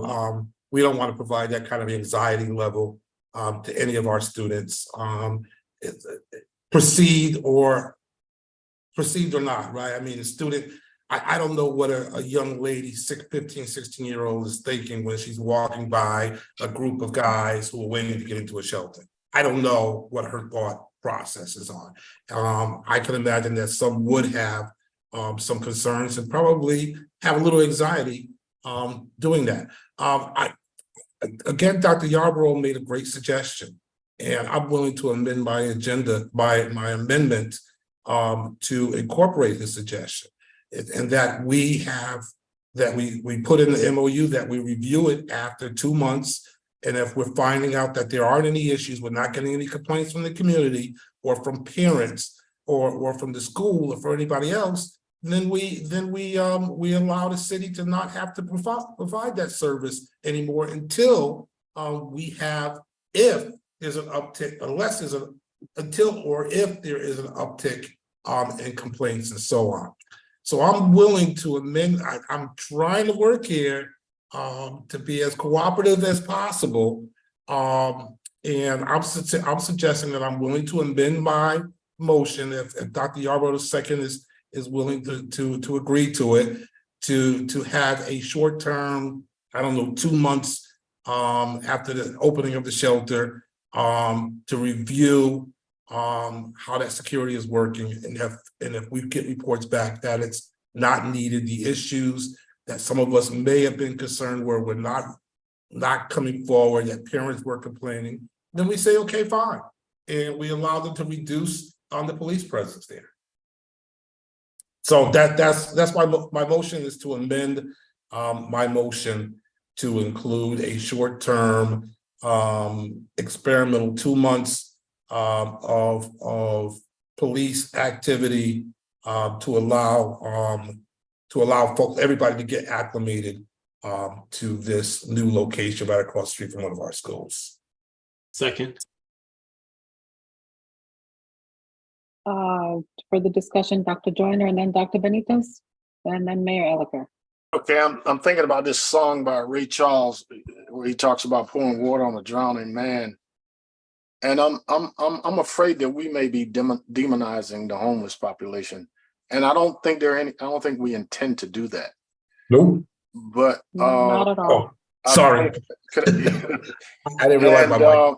And we're proposing a solution in search of a problem. There's no reason to believe that an unarmed security person can't be available to counter some of the issues that we're suspecting might come up, even though from a quantitative standpoint, that hasn't been a big issue across the country with the homeless people. And I lost a cousin recently who was murdered, and there weren't enough police available.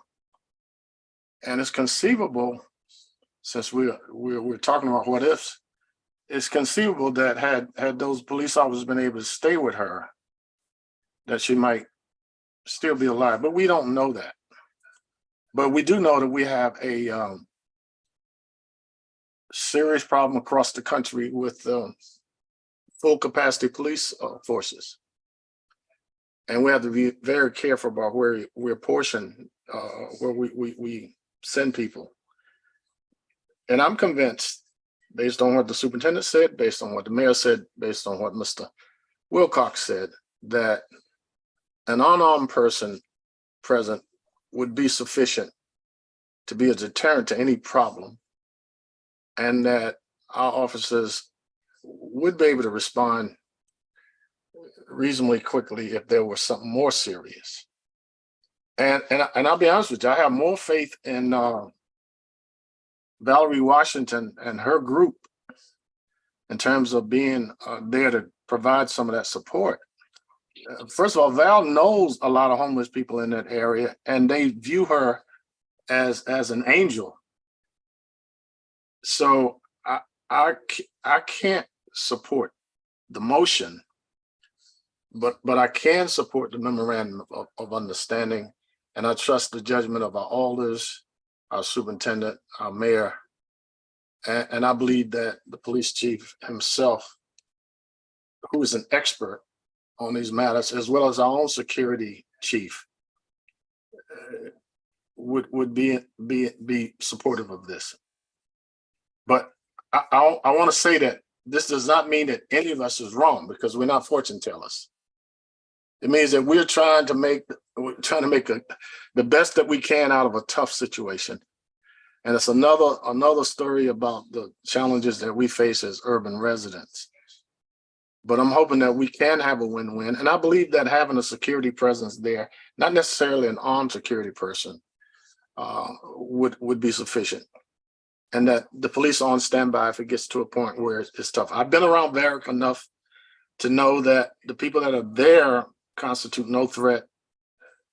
And I think that Reverend Steele would agree with that. They don't constitute any threat to the area. And I believe that this will be the same here. So I'm asking fellow board members to support the memorandum of understanding, which means that the homeless will win for a time, and hopefully this time next year some of them won't be homeless, and our kids will as well. I rest my case. Thank you, Dr. Joyner. Dr. Benitez, Mr. Carlos Sosa Lombardo, and then Mr. Musser.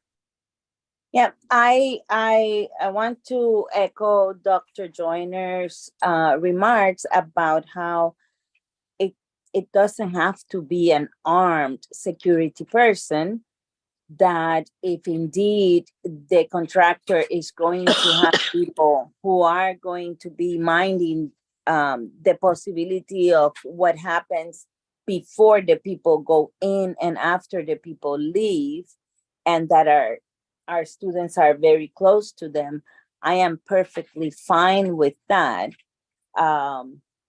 And I understand what the memorandum says. I read it, but I would like Mr. Sosa to tell us about that piece in terms of what is the contractor's agreement to monitor what happens outside the doors of the school when people are of the school that they're using, when people are leaving or coming, and how how engaging would they be outside when people are lining up and when people are leaving, to make sure there are the least encounters as possible with kids.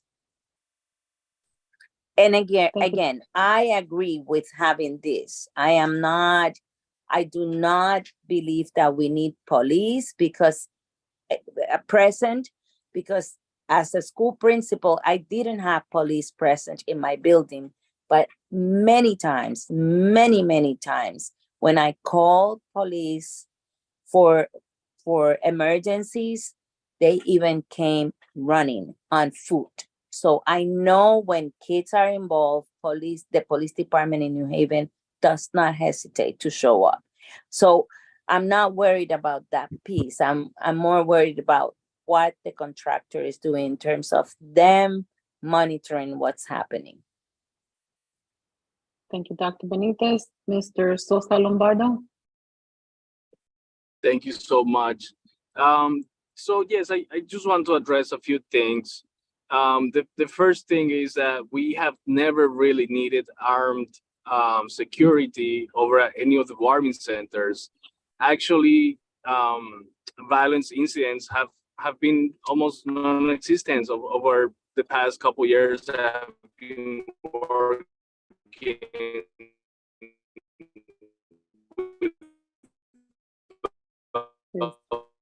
Is it me or is it his? I think it's his mic.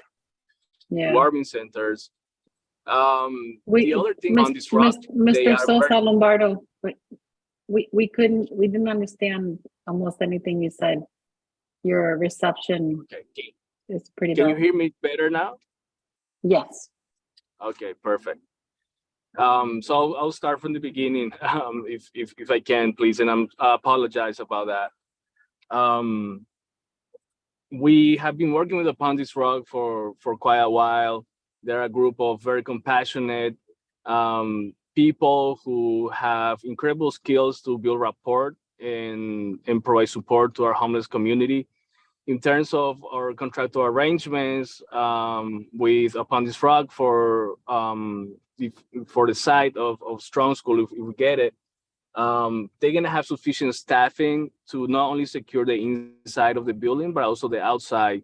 As people come in the evenings around 6 o'clock, they're gonna be meeting people outside. They're gonna be greeting them and making sure they are entering the building in an orderly fashion.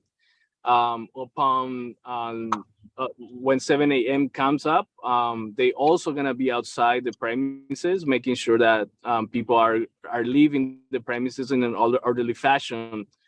And we can even work with Upon This Rock, I think, to educate maybe and ask clients to not go in front of the schools if that will be more appealing to the board members here.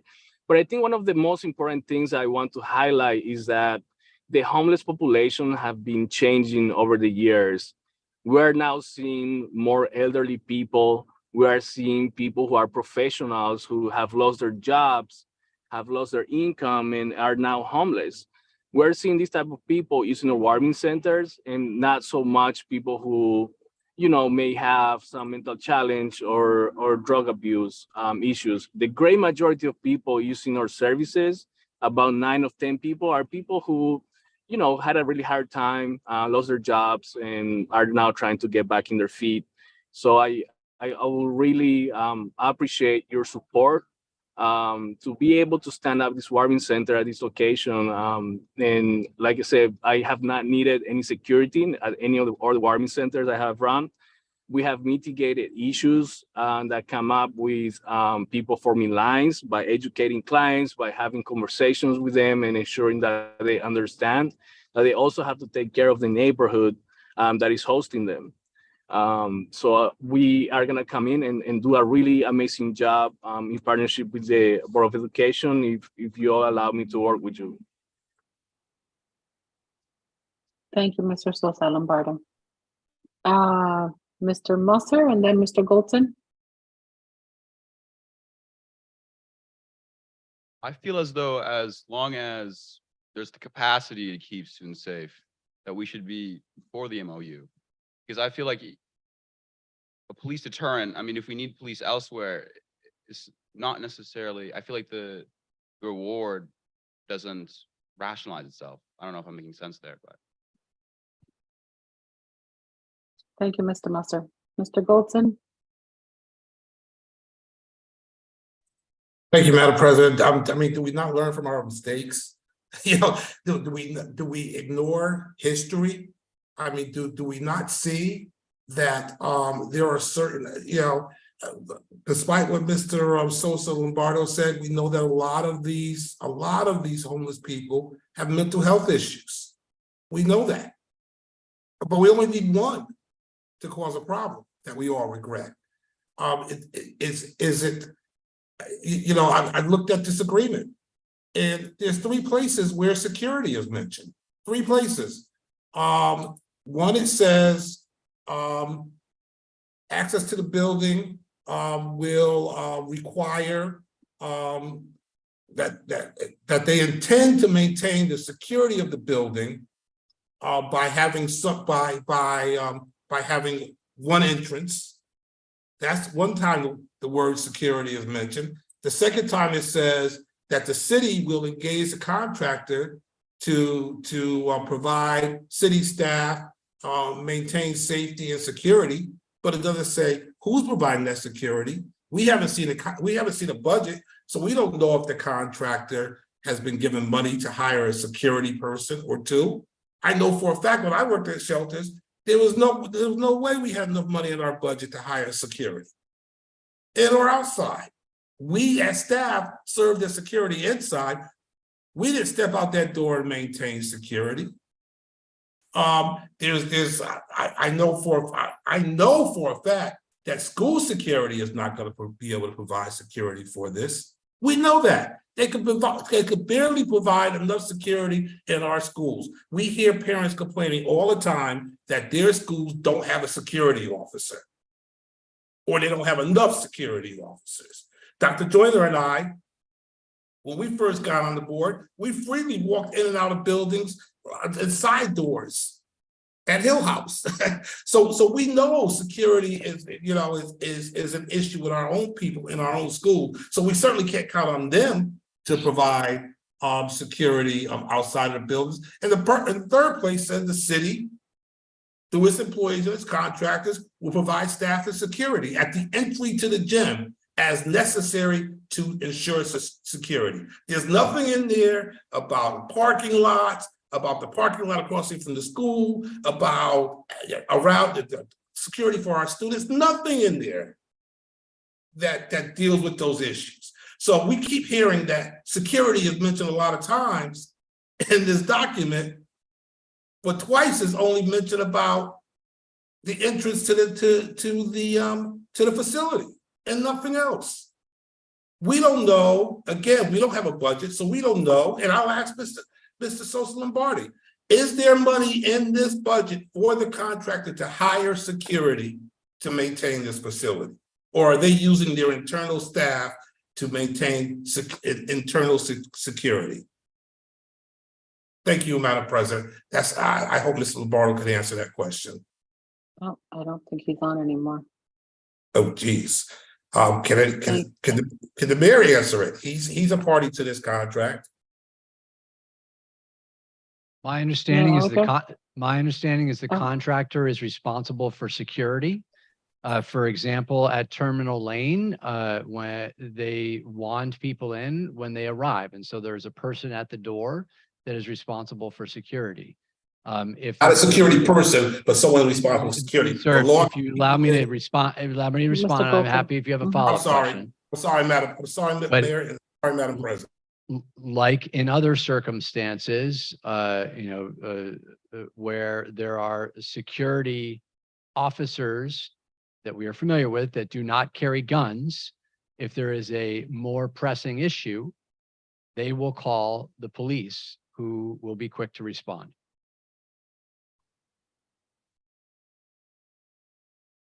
Thank you, Mayor Elicker. Mr. Golton?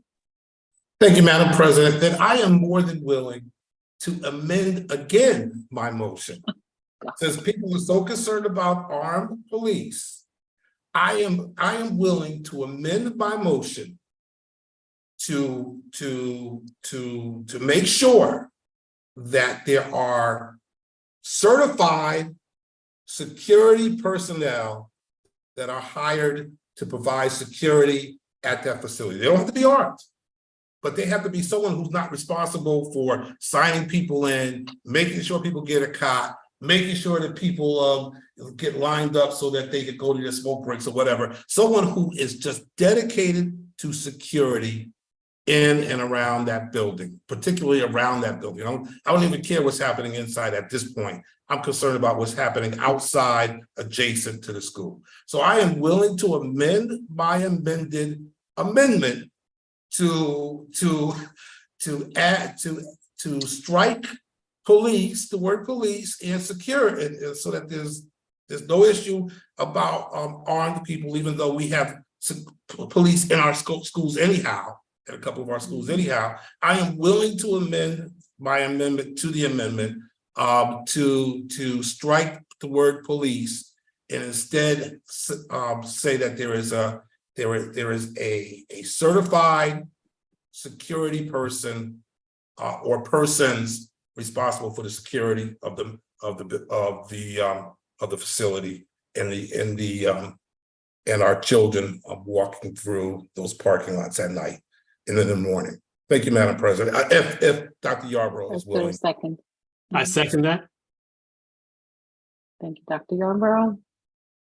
Do we need further discussion at this point? I don't know further than that.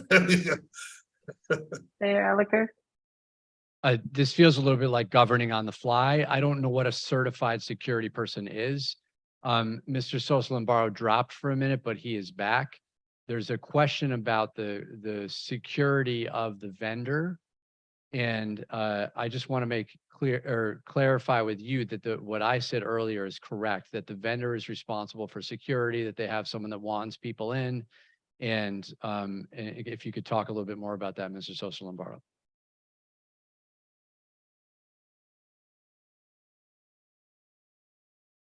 If you can hear us. You're on mute. You're muted. I'm sorry. Just in case. I'm sorry. Yep. I was trying to unmute here. Thank you, Mayor, for that, and I apologize again. The contractor upon this rock will be, like the mayor said, will be wanting people in as they come in, will be helping people gather their stuff, and will be organizing dismissal at 7 in the morning.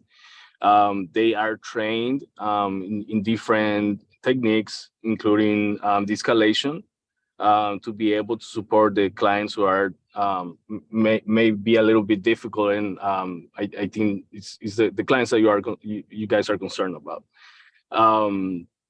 They have protocols in place for when things need to escalate. They are able to either call the mobile crisis teams or the police department, depending on the situation.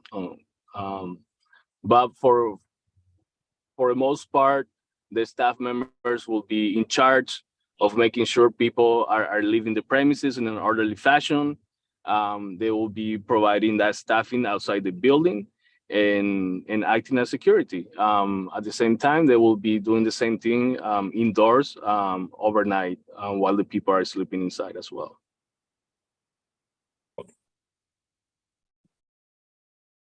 Thank you, Mr. Sosa Lombardo.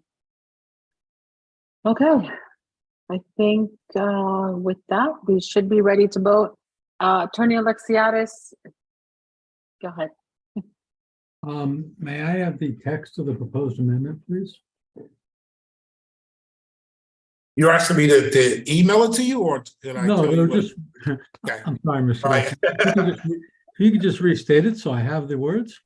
My motion is to have someone who is certified by a security organization to provide security at the beginning, at the opening of the shelter when the young people are arriving at school at the same time, and several hours before the opening of the shelter, when guys are lining up to enter the facility and the students are leaving school. I don't know what the hours will be. I imagine the hours are like 7 a.m. to 6 a.m. to 8 a.m. in the morning, 4 p.m. to 8 p.m. in the evening. Something I don't know I don't know what time the school lets out. So, With all due respect, Mr. Golson, I can't put that in an agreement. okay, you can't put. It's too stream of. You want to be more specific? May I make a suggestion? Yeah. Okay, if you look at your draft agreement, your draft understanding at paragraph 8B, where it says provide staff and security at the entry to the gym as necessary to ensure safety. Now, you pointed out that clause itself. Yes. I think it's much more, well, I think it would be clearer if we just deleted staff and deleted entry to the gym and just had provide security as necessary to ensure safety at the exterior of the premises during entry and discharge times. So certified security.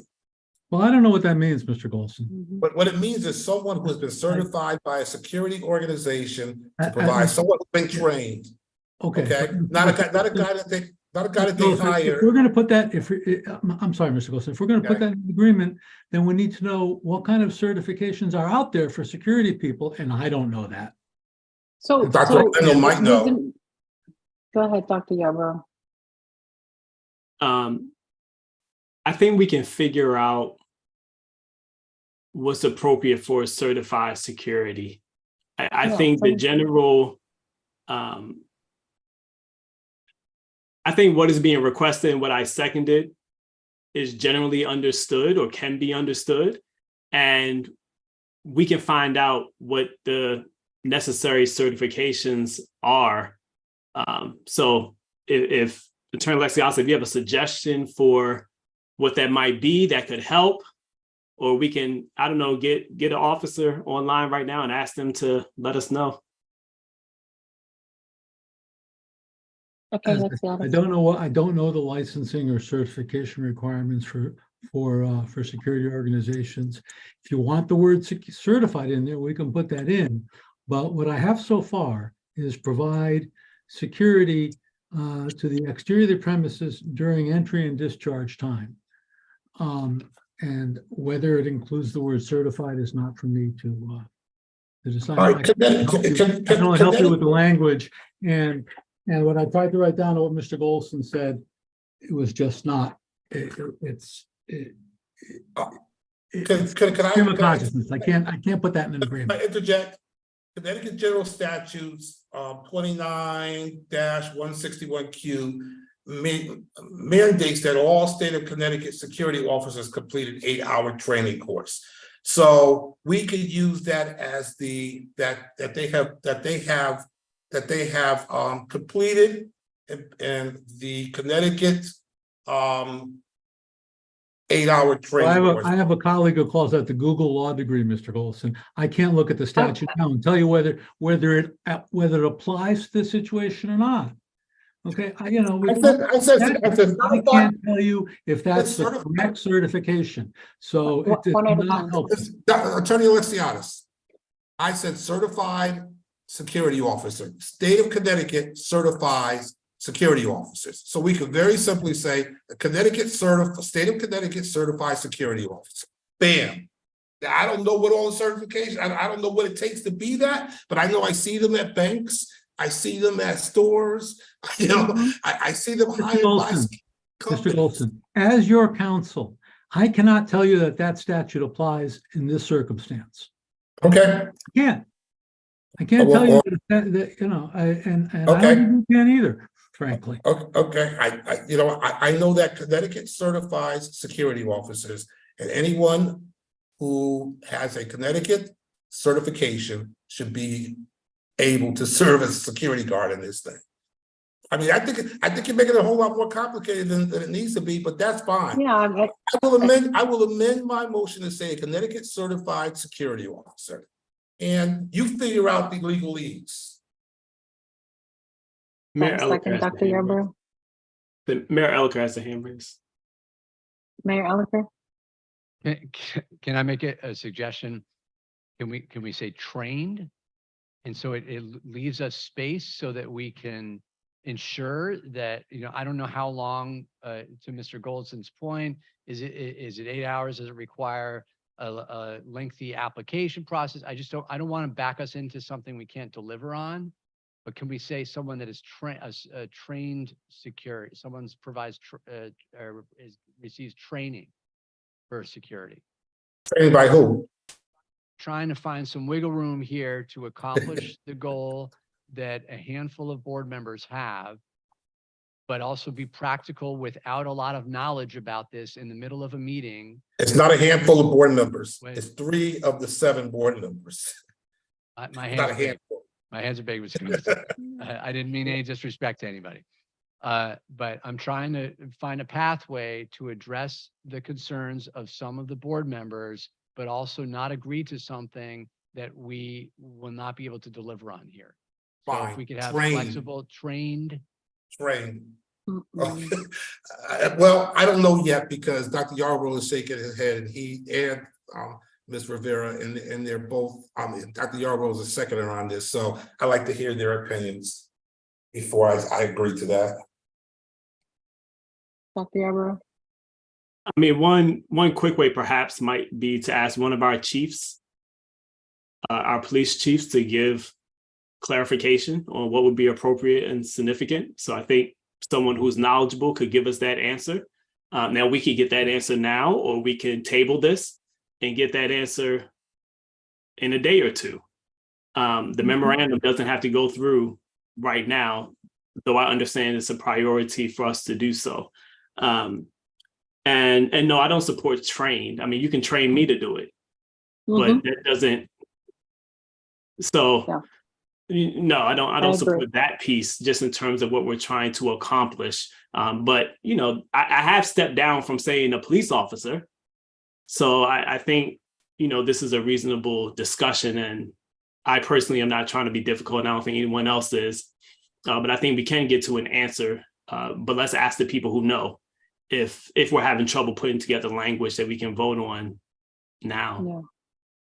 Yeah. I agree with Dr. Yarborough and Mr. Bolton. In my mind, I was thinking, Securitas or Allied or someone like that comes from an agency to provide security at a site, like what you see at a bank or any other location where it's a dedicated staff person. Because if you have someone, checking people in and doing this and doing that, they're not really paying attention to what's happening outside. Attorney Alexiadis and then Dr. Benitez. Another word is qualified. Qualified, that one word would put this to bed. Well, one word, it encompasses certified and trained. They have qualified security. The vendor would be obligated to provide qualified security personnel. Madam President, can we take Ms. Yarborough's suggestion and maybe pass over this for a little while the mayor or somebody is checking with the police chiefs to see what appropriate language would be, and we come back to it before the meeting's over?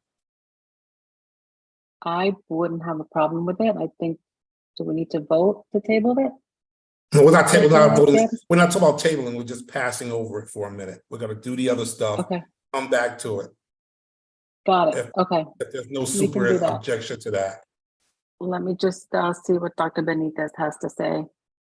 Dr. Benitez? I was going to suggest, isn't Chief Reddish available to us tonight? Mhm.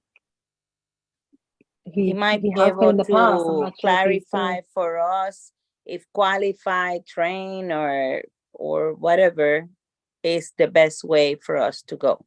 I Yeah. would trust his recommendation. Absolutely. Oh, there he is. Good evening, everyone. Thaddeus Good Reddish, evening. Director of School Security. I've been a security guard now for 7 years. In order for me to become a security guard, I had to take an 8-hour course, and I now carry a certified Connecticut guard card.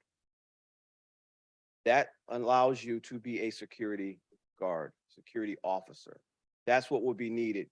Someone who has a guard card.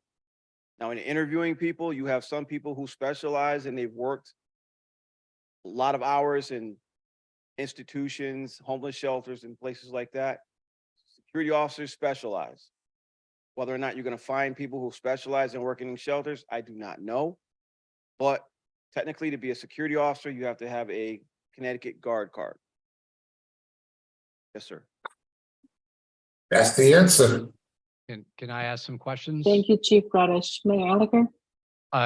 So the training, does it happen all the time, or are there classes that happen once every 4 months, or how frequently the training? You expire. I want to say it's every 2 to 3 years. It expires like a driver's license, and you have to go and renew. There's no more training. My There's no more training. concern, Chief, is that the board adds this requirement tonight, and we have to activate this shelter in 2.5 weeks.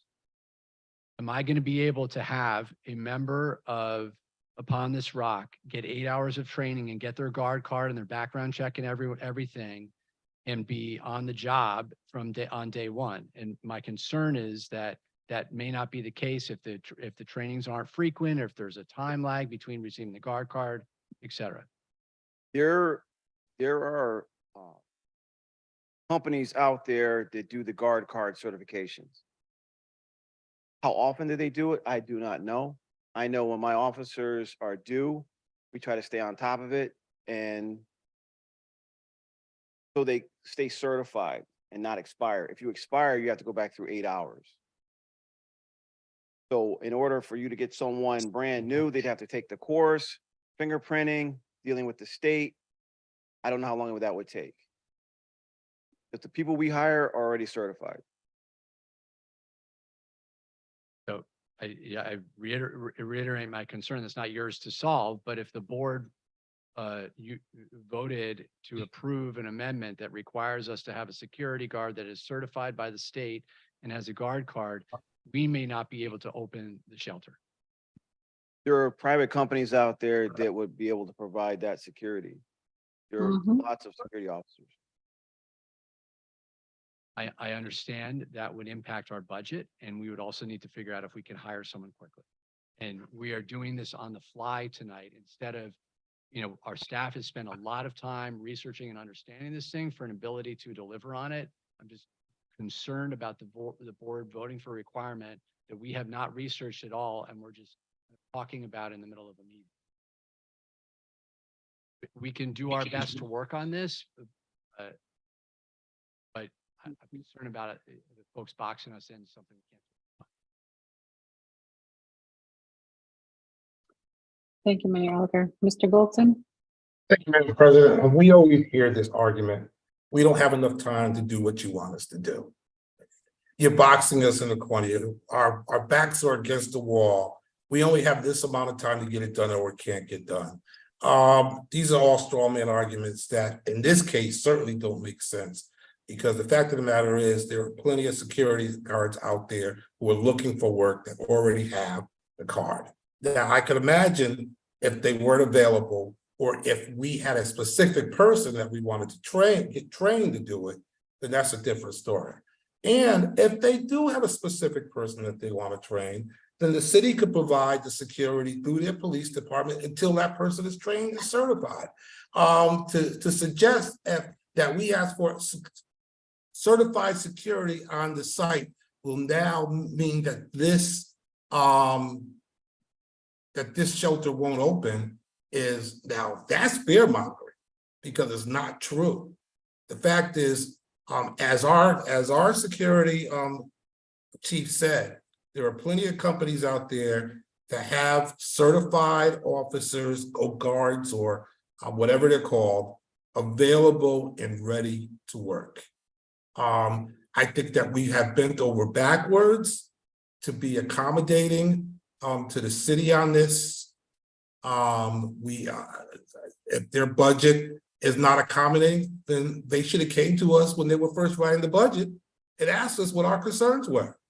And we didn't get this until it was time to vote on it at the last finance committee meeting. I didn't even see it till Friday. We certainly know that parents out there and school personnel and everybody else don't know anything about it, because who's paying attention, right? Who's paying attention to a finance committee meeting or a board meeting? They don't pay attention until they see it in the newspaper, or until it opens up and they say, oh, I didn't know anything about that. So if the city wanted to be accommodating, the city should have came to us much sooner, raised this issue with us. These issues would have came up much sooner, and they could have fixed their budget to make sure that it was taken care of. They didn't. And I am tired of constantly coming to these meetings where the staff tell us, well, you have good concerns, we understand your concerns, we feel for your concerns, but we don't have enough time to deal with your concerns. I think for this argument, I don't think this works in this place, not for me anyhow. So I've amended my amendment 3 times. I think that's enough. I think we have those folks who who feel a little comfortable, who would feel more comfortable with a real focus on security, have gone beyond what we started with to get to this point. And I hope that the board members appreciate the fact that we have been more than accommodating to try to get to where we need to get to. And it's on the fly, not because of us. It's on the fly because of when you presented it to us. Because I'm perfectly willing to table this and give you guys more time to figure out the details. If you don't want it on the fly, I'm more than happy to have another discussion about this at another meeting after you flesh out all the details. So those are the options, right? You either table it so you can flush it out, or for me, and maybe some other board members, the other option is to pass this amendment. we can actually vote on pass it. Right, or, or vote against it. I mean, at the end of the day, it looks like you have the 4 votes to get it passed anyhow, so I'm not quite sure it really makes a difference, but I'm certainly not going to support this MOU where we've gone way above where we started to try to be accommodating to your issues as well as our concerns. Thank you, Madam President. Thank you, Mr. Golson. Dr. Yarborough? Yes, thank you. And thank you, Chief Reddish. My question is for Attorney Alexiadis, if you have the language that you need now for the amendment as it relates to, I guess, a guard card or what Chief Reddish described.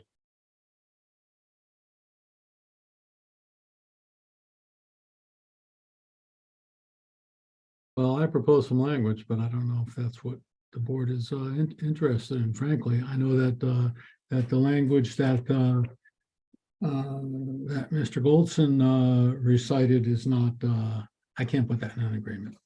Well, point of order, Madam President. Point of order, Madam President. I said certified security guard. That's exactly what Mr. Reddish said these are. They're certified by the state to be security guards. If you want to say certified by the state or have a guard card, I don't care which language you use. Both of them get to where we need to get to. Okay, so that's the part that you recited when I asked you to restate the motion. I restated the motion saying state certified security guard. You said that's not good enough. Mr. Reddish, Chief Reddish said it is. He said that's exactly what it is, a state certified security guard. So I think the original language I used. We moved on from the pending motion. Okay. I'm confused. We moved on from the pending motion. What's the motion? The motion is that the motion is that a certified security guard with a state guard card is hired to secure the facility, the outside of the facility, at the beginning of the opening of the shelter, at the same time when the kids are arriving at school, and at the dismissal of the school, around dismissal time of the school, when the shelter residents are lining up to enter the shelter, which is around 2 or 3 hours before the shelter opens. Shelter opens at 7, somewhere between 4 and 5.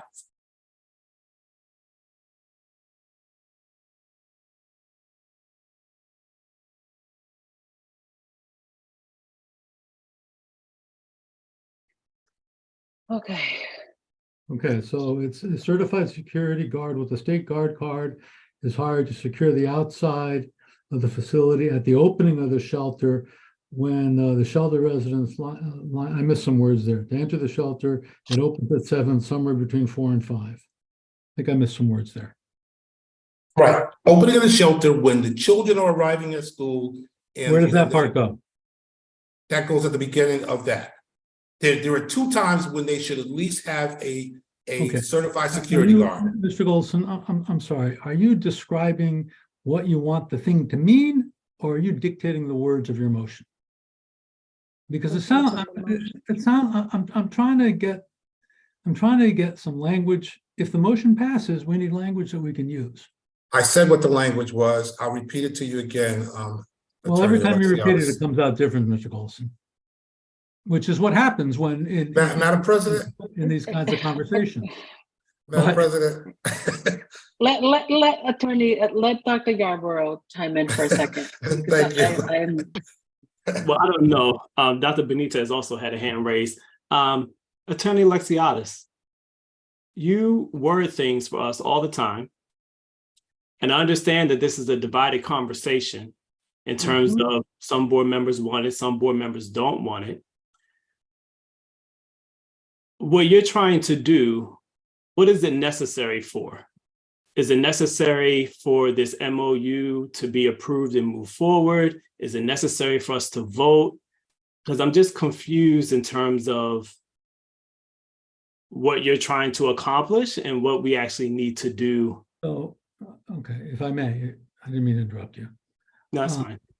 Typically, if a motion to amend passes, then the language of that motion is the operative language. Okay, rather than in the minutes, whereas the secretary takes something down and a month, 2 weeks later, we look at it and say, no, that's not exactly what was said. Or if something under different circumstances passes when the proponents or the attorney is directed to come up with language that comports with the intent of the board. Now, I can do that, but on a contentious issue, I want to make sure I've got it right. And it sounded, and I was serious. It may not have sounded that way, but it's what happens in these kinds of back and forth is that every time a motion like this, the language is repeated, it comes out different. So Here, Attorney Alexiadis. Excuse me. Hold on. What I Can had, I give you the language, Attorney Alexiadis, based on some suggestions you made earlier? Can I give you the language? Okay, and you'll tell me if this works for you, if that's okay? We'll take your suggestion and we'll amend section 8, subsection B. It will say provide, we'll strike staff, and it's this word staff and will provide security. Before the word security, we'll say certified state security guard with a guard card, with a Connecticut State Guard card at the entry to at the entry areas of the shelter between the hours of 6 a.m. and 8 a.m. in the morning and 4 p.m. to 8 p.m. in the evening on Mondays through Fridays. Is that specific enough for you? yes, Mr. Golden, except that I would not say guard card because I think that's a Fine. colloquial term. So we're back to certified, Connecticut certified security guard. Certified security is probably all you need, but. Great. If Dr. Orlando agrees with that language, then I think we're good. He was the seconder on the amendment. Dr. Yarborough? Yes. 115 milligrams per deciliter and changing slowly. Sorry.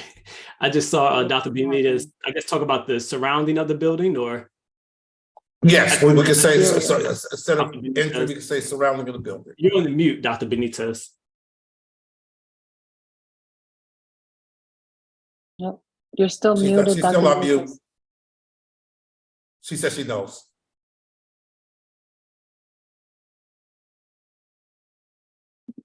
Dr. Yarborough, are you all set with that as a seconder, the language?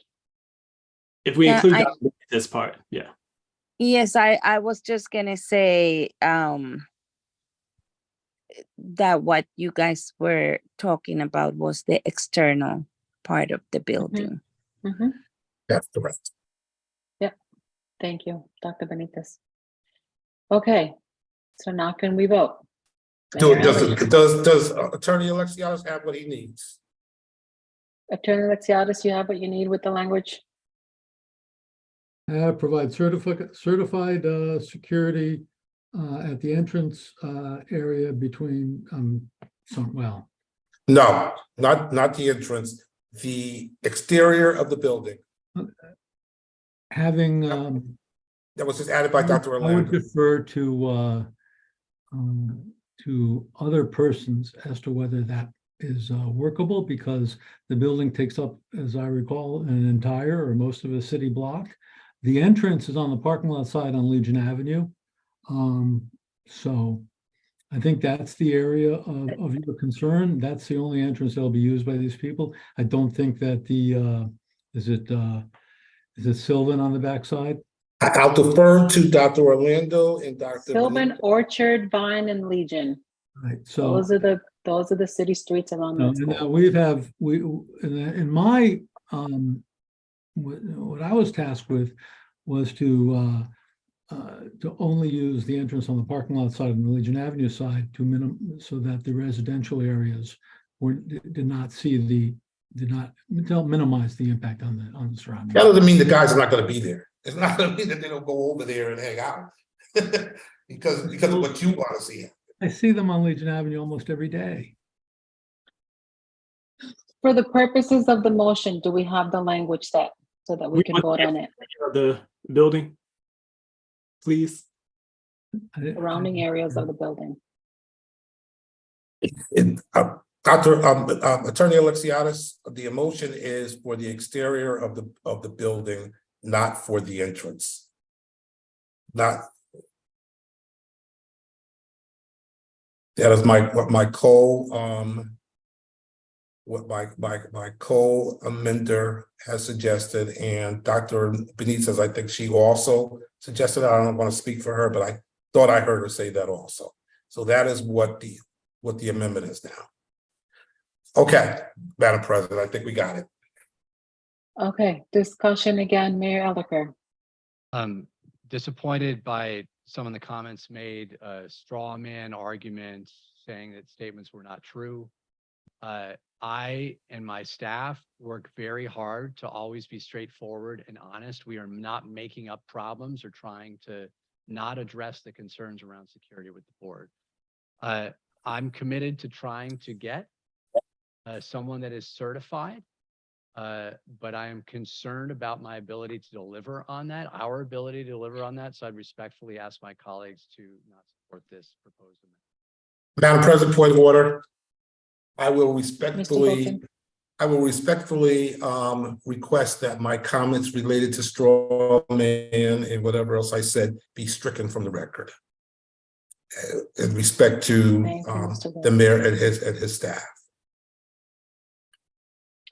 Okay, thank you, Mr. Galton. Mayor Elicker, are we now ready to vote on the amendment to the MOU motion, which is to include the certified security guard, Connecticut security guard, and Attorney Alexiadis has the language that we went over a bunch of times. Mr. Wilcox? No. Dr. Joyner? No. Mr. Goldson? Yes. Dr. Yarborough? Yes. Students are not gone. I am a yes. Dr. Benitez? Mr. Moses here.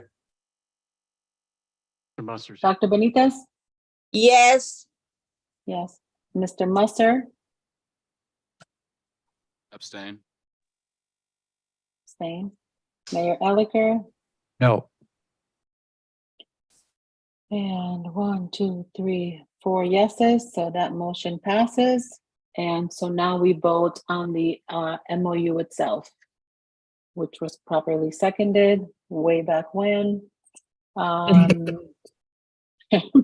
Wilcox? Just have a quick comment. Sure. I'm going to support it so that this can go forward, but also because a part of this agreement says that if there is an issue in sourcing that person and having that person in place, that the MOU can be amended by both parties by agreement. So if that becomes an issue, then I trust that we'll be able to consider what security plans are in place. So that, but I am going to support it tonight so that the work can happen to get this place ready. Because the cold is coming. Cold is here. So that is a yes, Mr. Wilcox? Madam President. That was a comment on the motion. Okay. Right. Mr. Goldson? I like to make sure I understand what his comment said. When he said that both parties could amend the MOU, when he says both parties, he means the BOE as a board, right? He's not suggesting I mean that. exactly what it says in point 13. This MOU may be amended by agreement. This is an agreement between two parties. We are one of those parties. So it would be the full board would have to consider changes that are suggested. And if we had suggested changes, the other side would have to. So yes, it would be Okay. at a public meeting with the full board. Thank you. Okay, thank you. And so now we're voting to approve the MOU. That's where we're at, just making sure that we're all clear. Okay. Mr. Wilcox, Yes. Mr. Golton, Yes. Dr. Yarborough, Yes. Dr. Joyner, Yes. Dr. Benitez, Yes. Mr. Musser,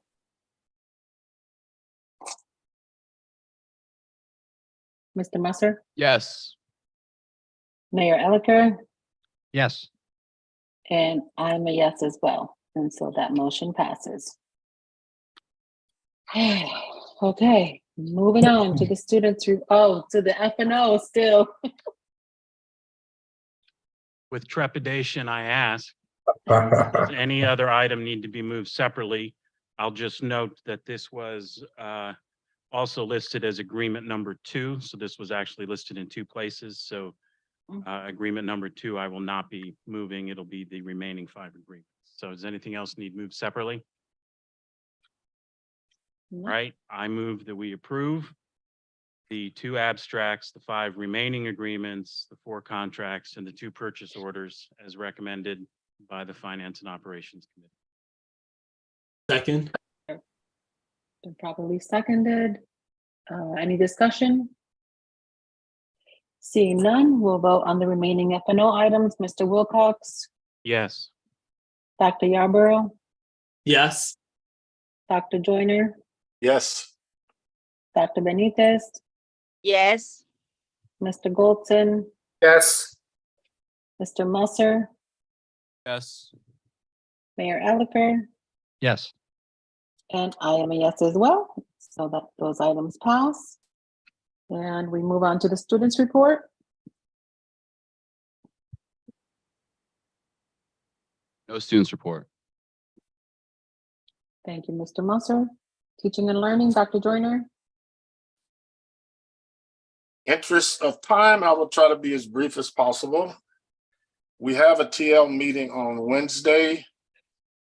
And of course, Dr. Benitez and I are working on, I think this should have been the second reading, but she'll talk about that in governance. There are two things that I think might be really important at this point, and that is, and I'm sure the superintendent will talk more about that in future meetings, to make it very clear that we're not diminishing math, science, social studies, the arts, and what have you, because of our emphasis on literacy. But we should note for the record that when we talk about literacy in New Haven, we mean literacy across the content areas. There's math literacy, there's science literacy, there's music, art literacy, legal literacy.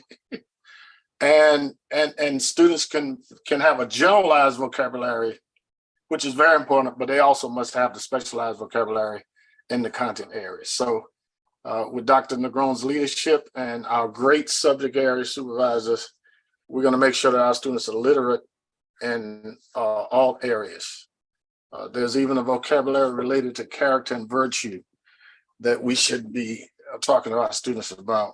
And then the last thing is that I have been asked by a national minority teacher development organization to bring to the board, and we'll talk about it TL first and with the superintendent and the executive team, a program called Today's Students, Tomorrow's Teachers. And that's a program that provides resources for minority students, predominantly Black and brown students who want to become teachers. And they also they raise funds that they provide scholarship money and what have you.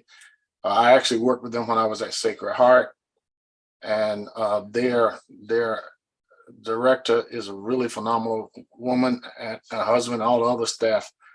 And it's a really diverse staff of people. So I'll be talking to you guys about that going forward. And I would love for our student representatives to be around if and when we can bring them here to Connecticut. And it looks like they may be hiring one of our former graduates, Lateef Roberts, who was a super kid. And we'll be talking about that going forward. It might help us out a little bit. So that concludes my report. We'll have more to talk about next board meeting. And Dr. Benitez, I can't thank you enough for standing in the breach when the brother has other issues and concerns that he's dealing with. So thank you so much. Thank you, Dr. Joyner. Questions or comments for Dr. Joyner?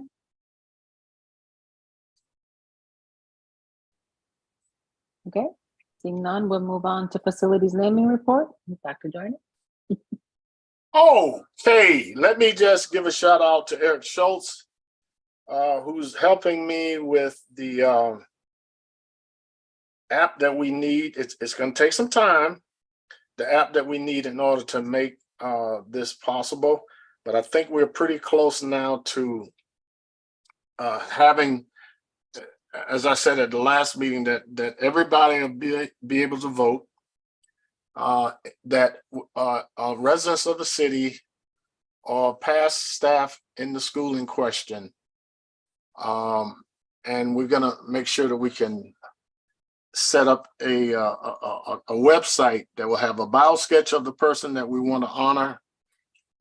It'll have the qualifications for voting, and it will be able to record votes, count votes, and we don't have to worry about some of the issues that the federal government is worried about with voting. It's going to be honest and straightforward. And we're probably about a month out from developing it and testing it, but we want to do it right. And we don't want any midnight phone calls asking people to find certain votes for certain people. We're not going to have that. So I can't say enough about Eric. Despite the fact he's dealing with some personal issues now regarding the elephant in the room, and that is the problem in the Middle East. He's Jewish and he has family background or people that have unfortunately been the result of anti-Semitism on the wrong end of it. I guess there's no right end of it. And so we're going to get that done and hopefully honor Mrs. Pappas, Dr. Garris, and I've gotten 2 other requests to honor Pete Evans, who has served the district for 40 years at Lee and Career High School, which is also the next version of Lee, and Robert Lamel, who was probably the greatest athletic director in the history of our system. So that's going to be, we're going to make that a little easier going forward, hopefully. That concludes my report. Thank you, Dr. Joyner. Questions or comments for Dr. Joyner? Mr. Goldson? Thank you, Madam President. Just very quickly, I'm not sure if using the word vote is the appropriate word, because usually when you have a vote, you have 2 choices, right? You have 2 choices to vote against, so like it's almost like a popularity contest. I'm wondering, and I want to make sure I understand this, but this is more of a poll to get people's opinion on whether or not we should be making those changes. Well, you know what, Mr. Golson, I agree with you. In fact, I'll give you a quote from my granddaughter, or whatever you say, Mr. Golson. Your granddaughter says that about me? Well, she says that about me, her grandmother, her mother. So once she's introduced to you, she'll say it about you.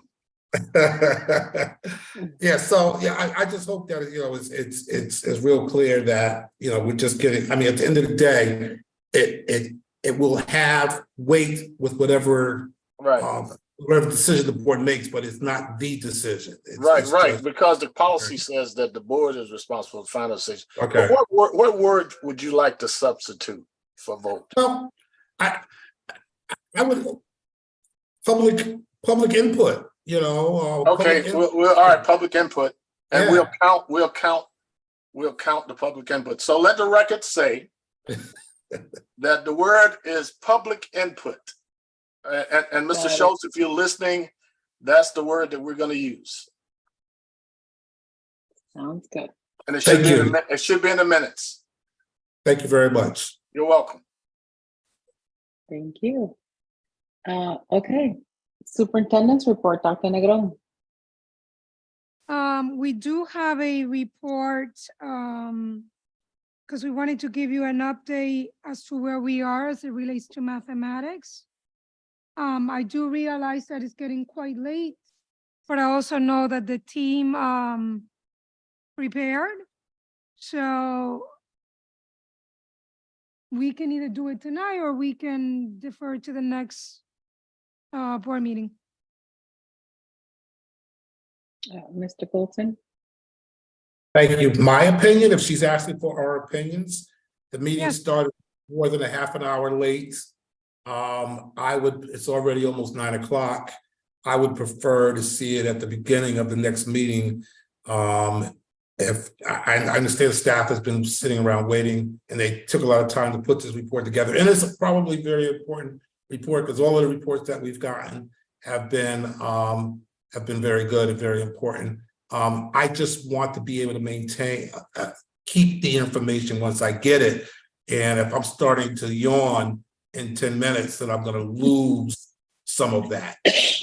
I think to have the better effect on us as a board member, I would prefer to be able to concentrate and understand it a little better by being more rested.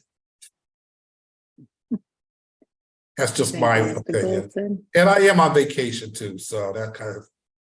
Oh, Duty calls, Mr. Golson, duty calls. I'm here and I'm going to stay as long as I have to. does anyone else want to weigh in? I'm fine either way. I think we should have a report.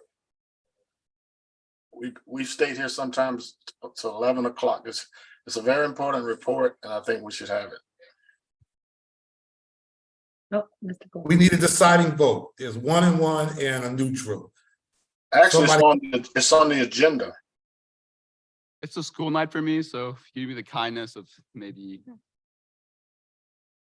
So I'm going to You go decide, take Dr. the Nagram. input from the students first. So I am going to defer it to our next Board of Education meeting. Team, I just want to thank you for the energy that you put into putting it together. But again, we'll make sure that we have everyone ready to engage with us in our presentation next time. Yeah, Dr. Negron, just for the next meeting, just put it at the top of the agenda after public participation. Great. Okay, thank you. I agree. I withdraw my.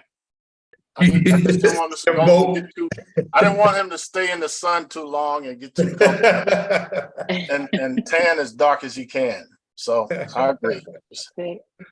Sounds good. Thank you. No president's report at the moment. Head Start report, Mr. Wilcox. Extremely briefly, the information is posted on the website. There are Head Start slots available. Staff is working hard on the application for the next round of funding. That information has been posted, so they now have the things that they're working with. Just like last time, it's listed as intention to award 2 contracts. At the last time that the district applied, they won both contracts. So that's what everybody's working for now. But the specific numbers of slots we have available and where they are is all posted on the website. Thank you, Mr. Wilcox. Mr. Golton, did you have any? Thank you, Madam President. Just to add to that, just because we've had the contract and we have it now, doesn't mean that we'll win it the next time around. There were some very good programs that didn't get refunded last round.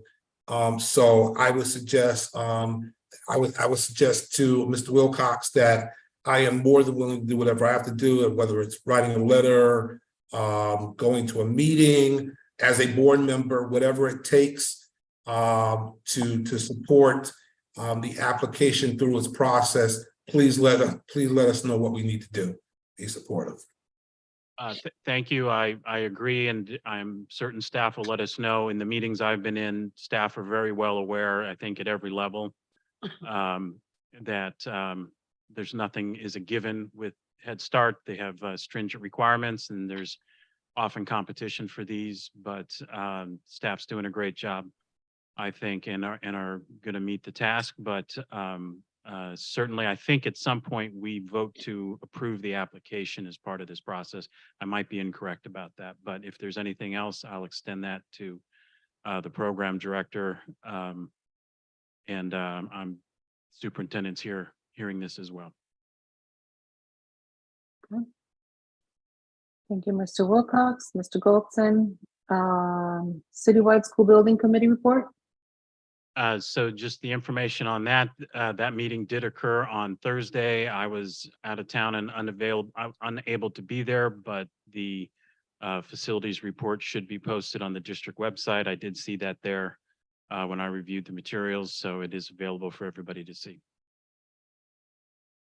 Questions or comments from Mr. Wilcox? Okay, thank you, Mr. Wilcox. And Finance and Operations. Just briefly on that, since the minutes are in the packet, everybody can see that there was information provided on the progress on the hiring of the positions on the previous MOU that we entered into with the city, as well as the September 23 financial report and some discussion around the work that staff is doing to mitigate our budget deficit for this year. Thank you, Mr. Wilcox. Questions or comments? Seeing none, we'll go to governance. Dr. Benitez. Yes, good evening, and thank you for the opportunity. We met today.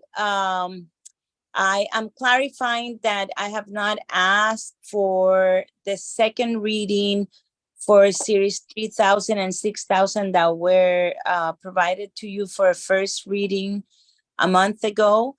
For this meeting, I have, we will submit those for a second reading on November 13th. Today, we had a lengthy discussion about the residency policy that was passed previously. And we have decided that we need to have further discussion because last year we had certain situations that made us aware that the policy needed some sort of procedure that needs to be clarified for us to make a decision in case a student is not a resident for unforeseen reasons. Of course, this is a matter of finances, so we don't take that lightly. We understand that the district may not incur in expenditure that should not be incurred because the child would not be in our city.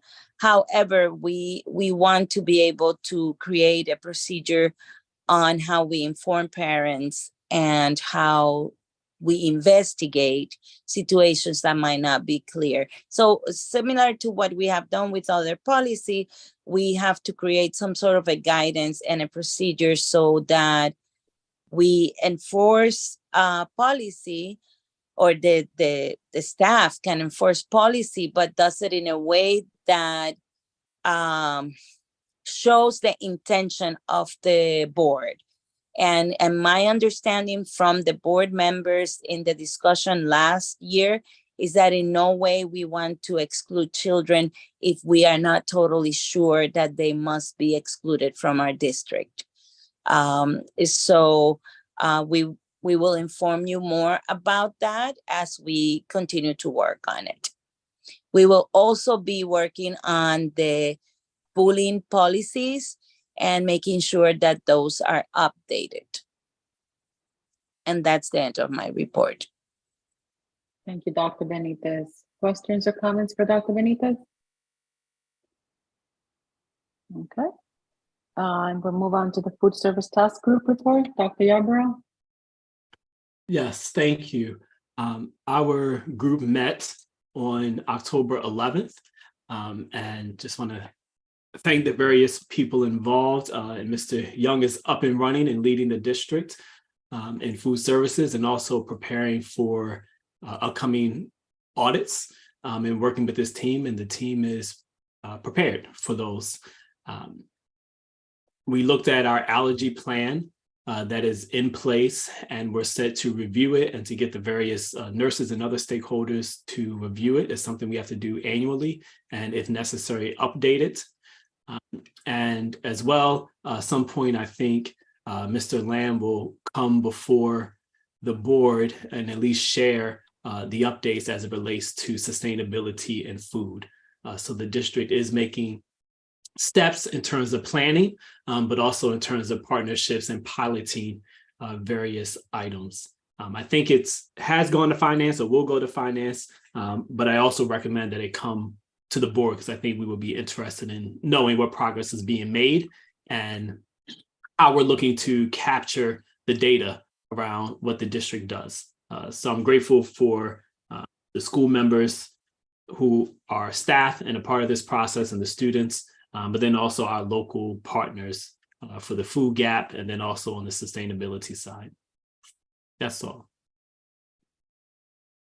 Questions or comments for Dr. Yarborough? Thank you, Dr. Yarborough. Okay, that was our last item on the agenda. You're muted. I know what you said, but you're muted. Is there a second? Second. Okay, we'll vote on the adjournment. Mr. Wilcox, Oh, yes. Mr. Golson, Definitely yes. Dr. Benitez, Yes. Dr. Joyner, Lord, yes. Dr. Yarborough, Yes. Mr. Musser, Yes. Mayor Elicker, Yes. and I am a yes as well. Thank you and good night, everyone. Right. Good night. Bye-bye.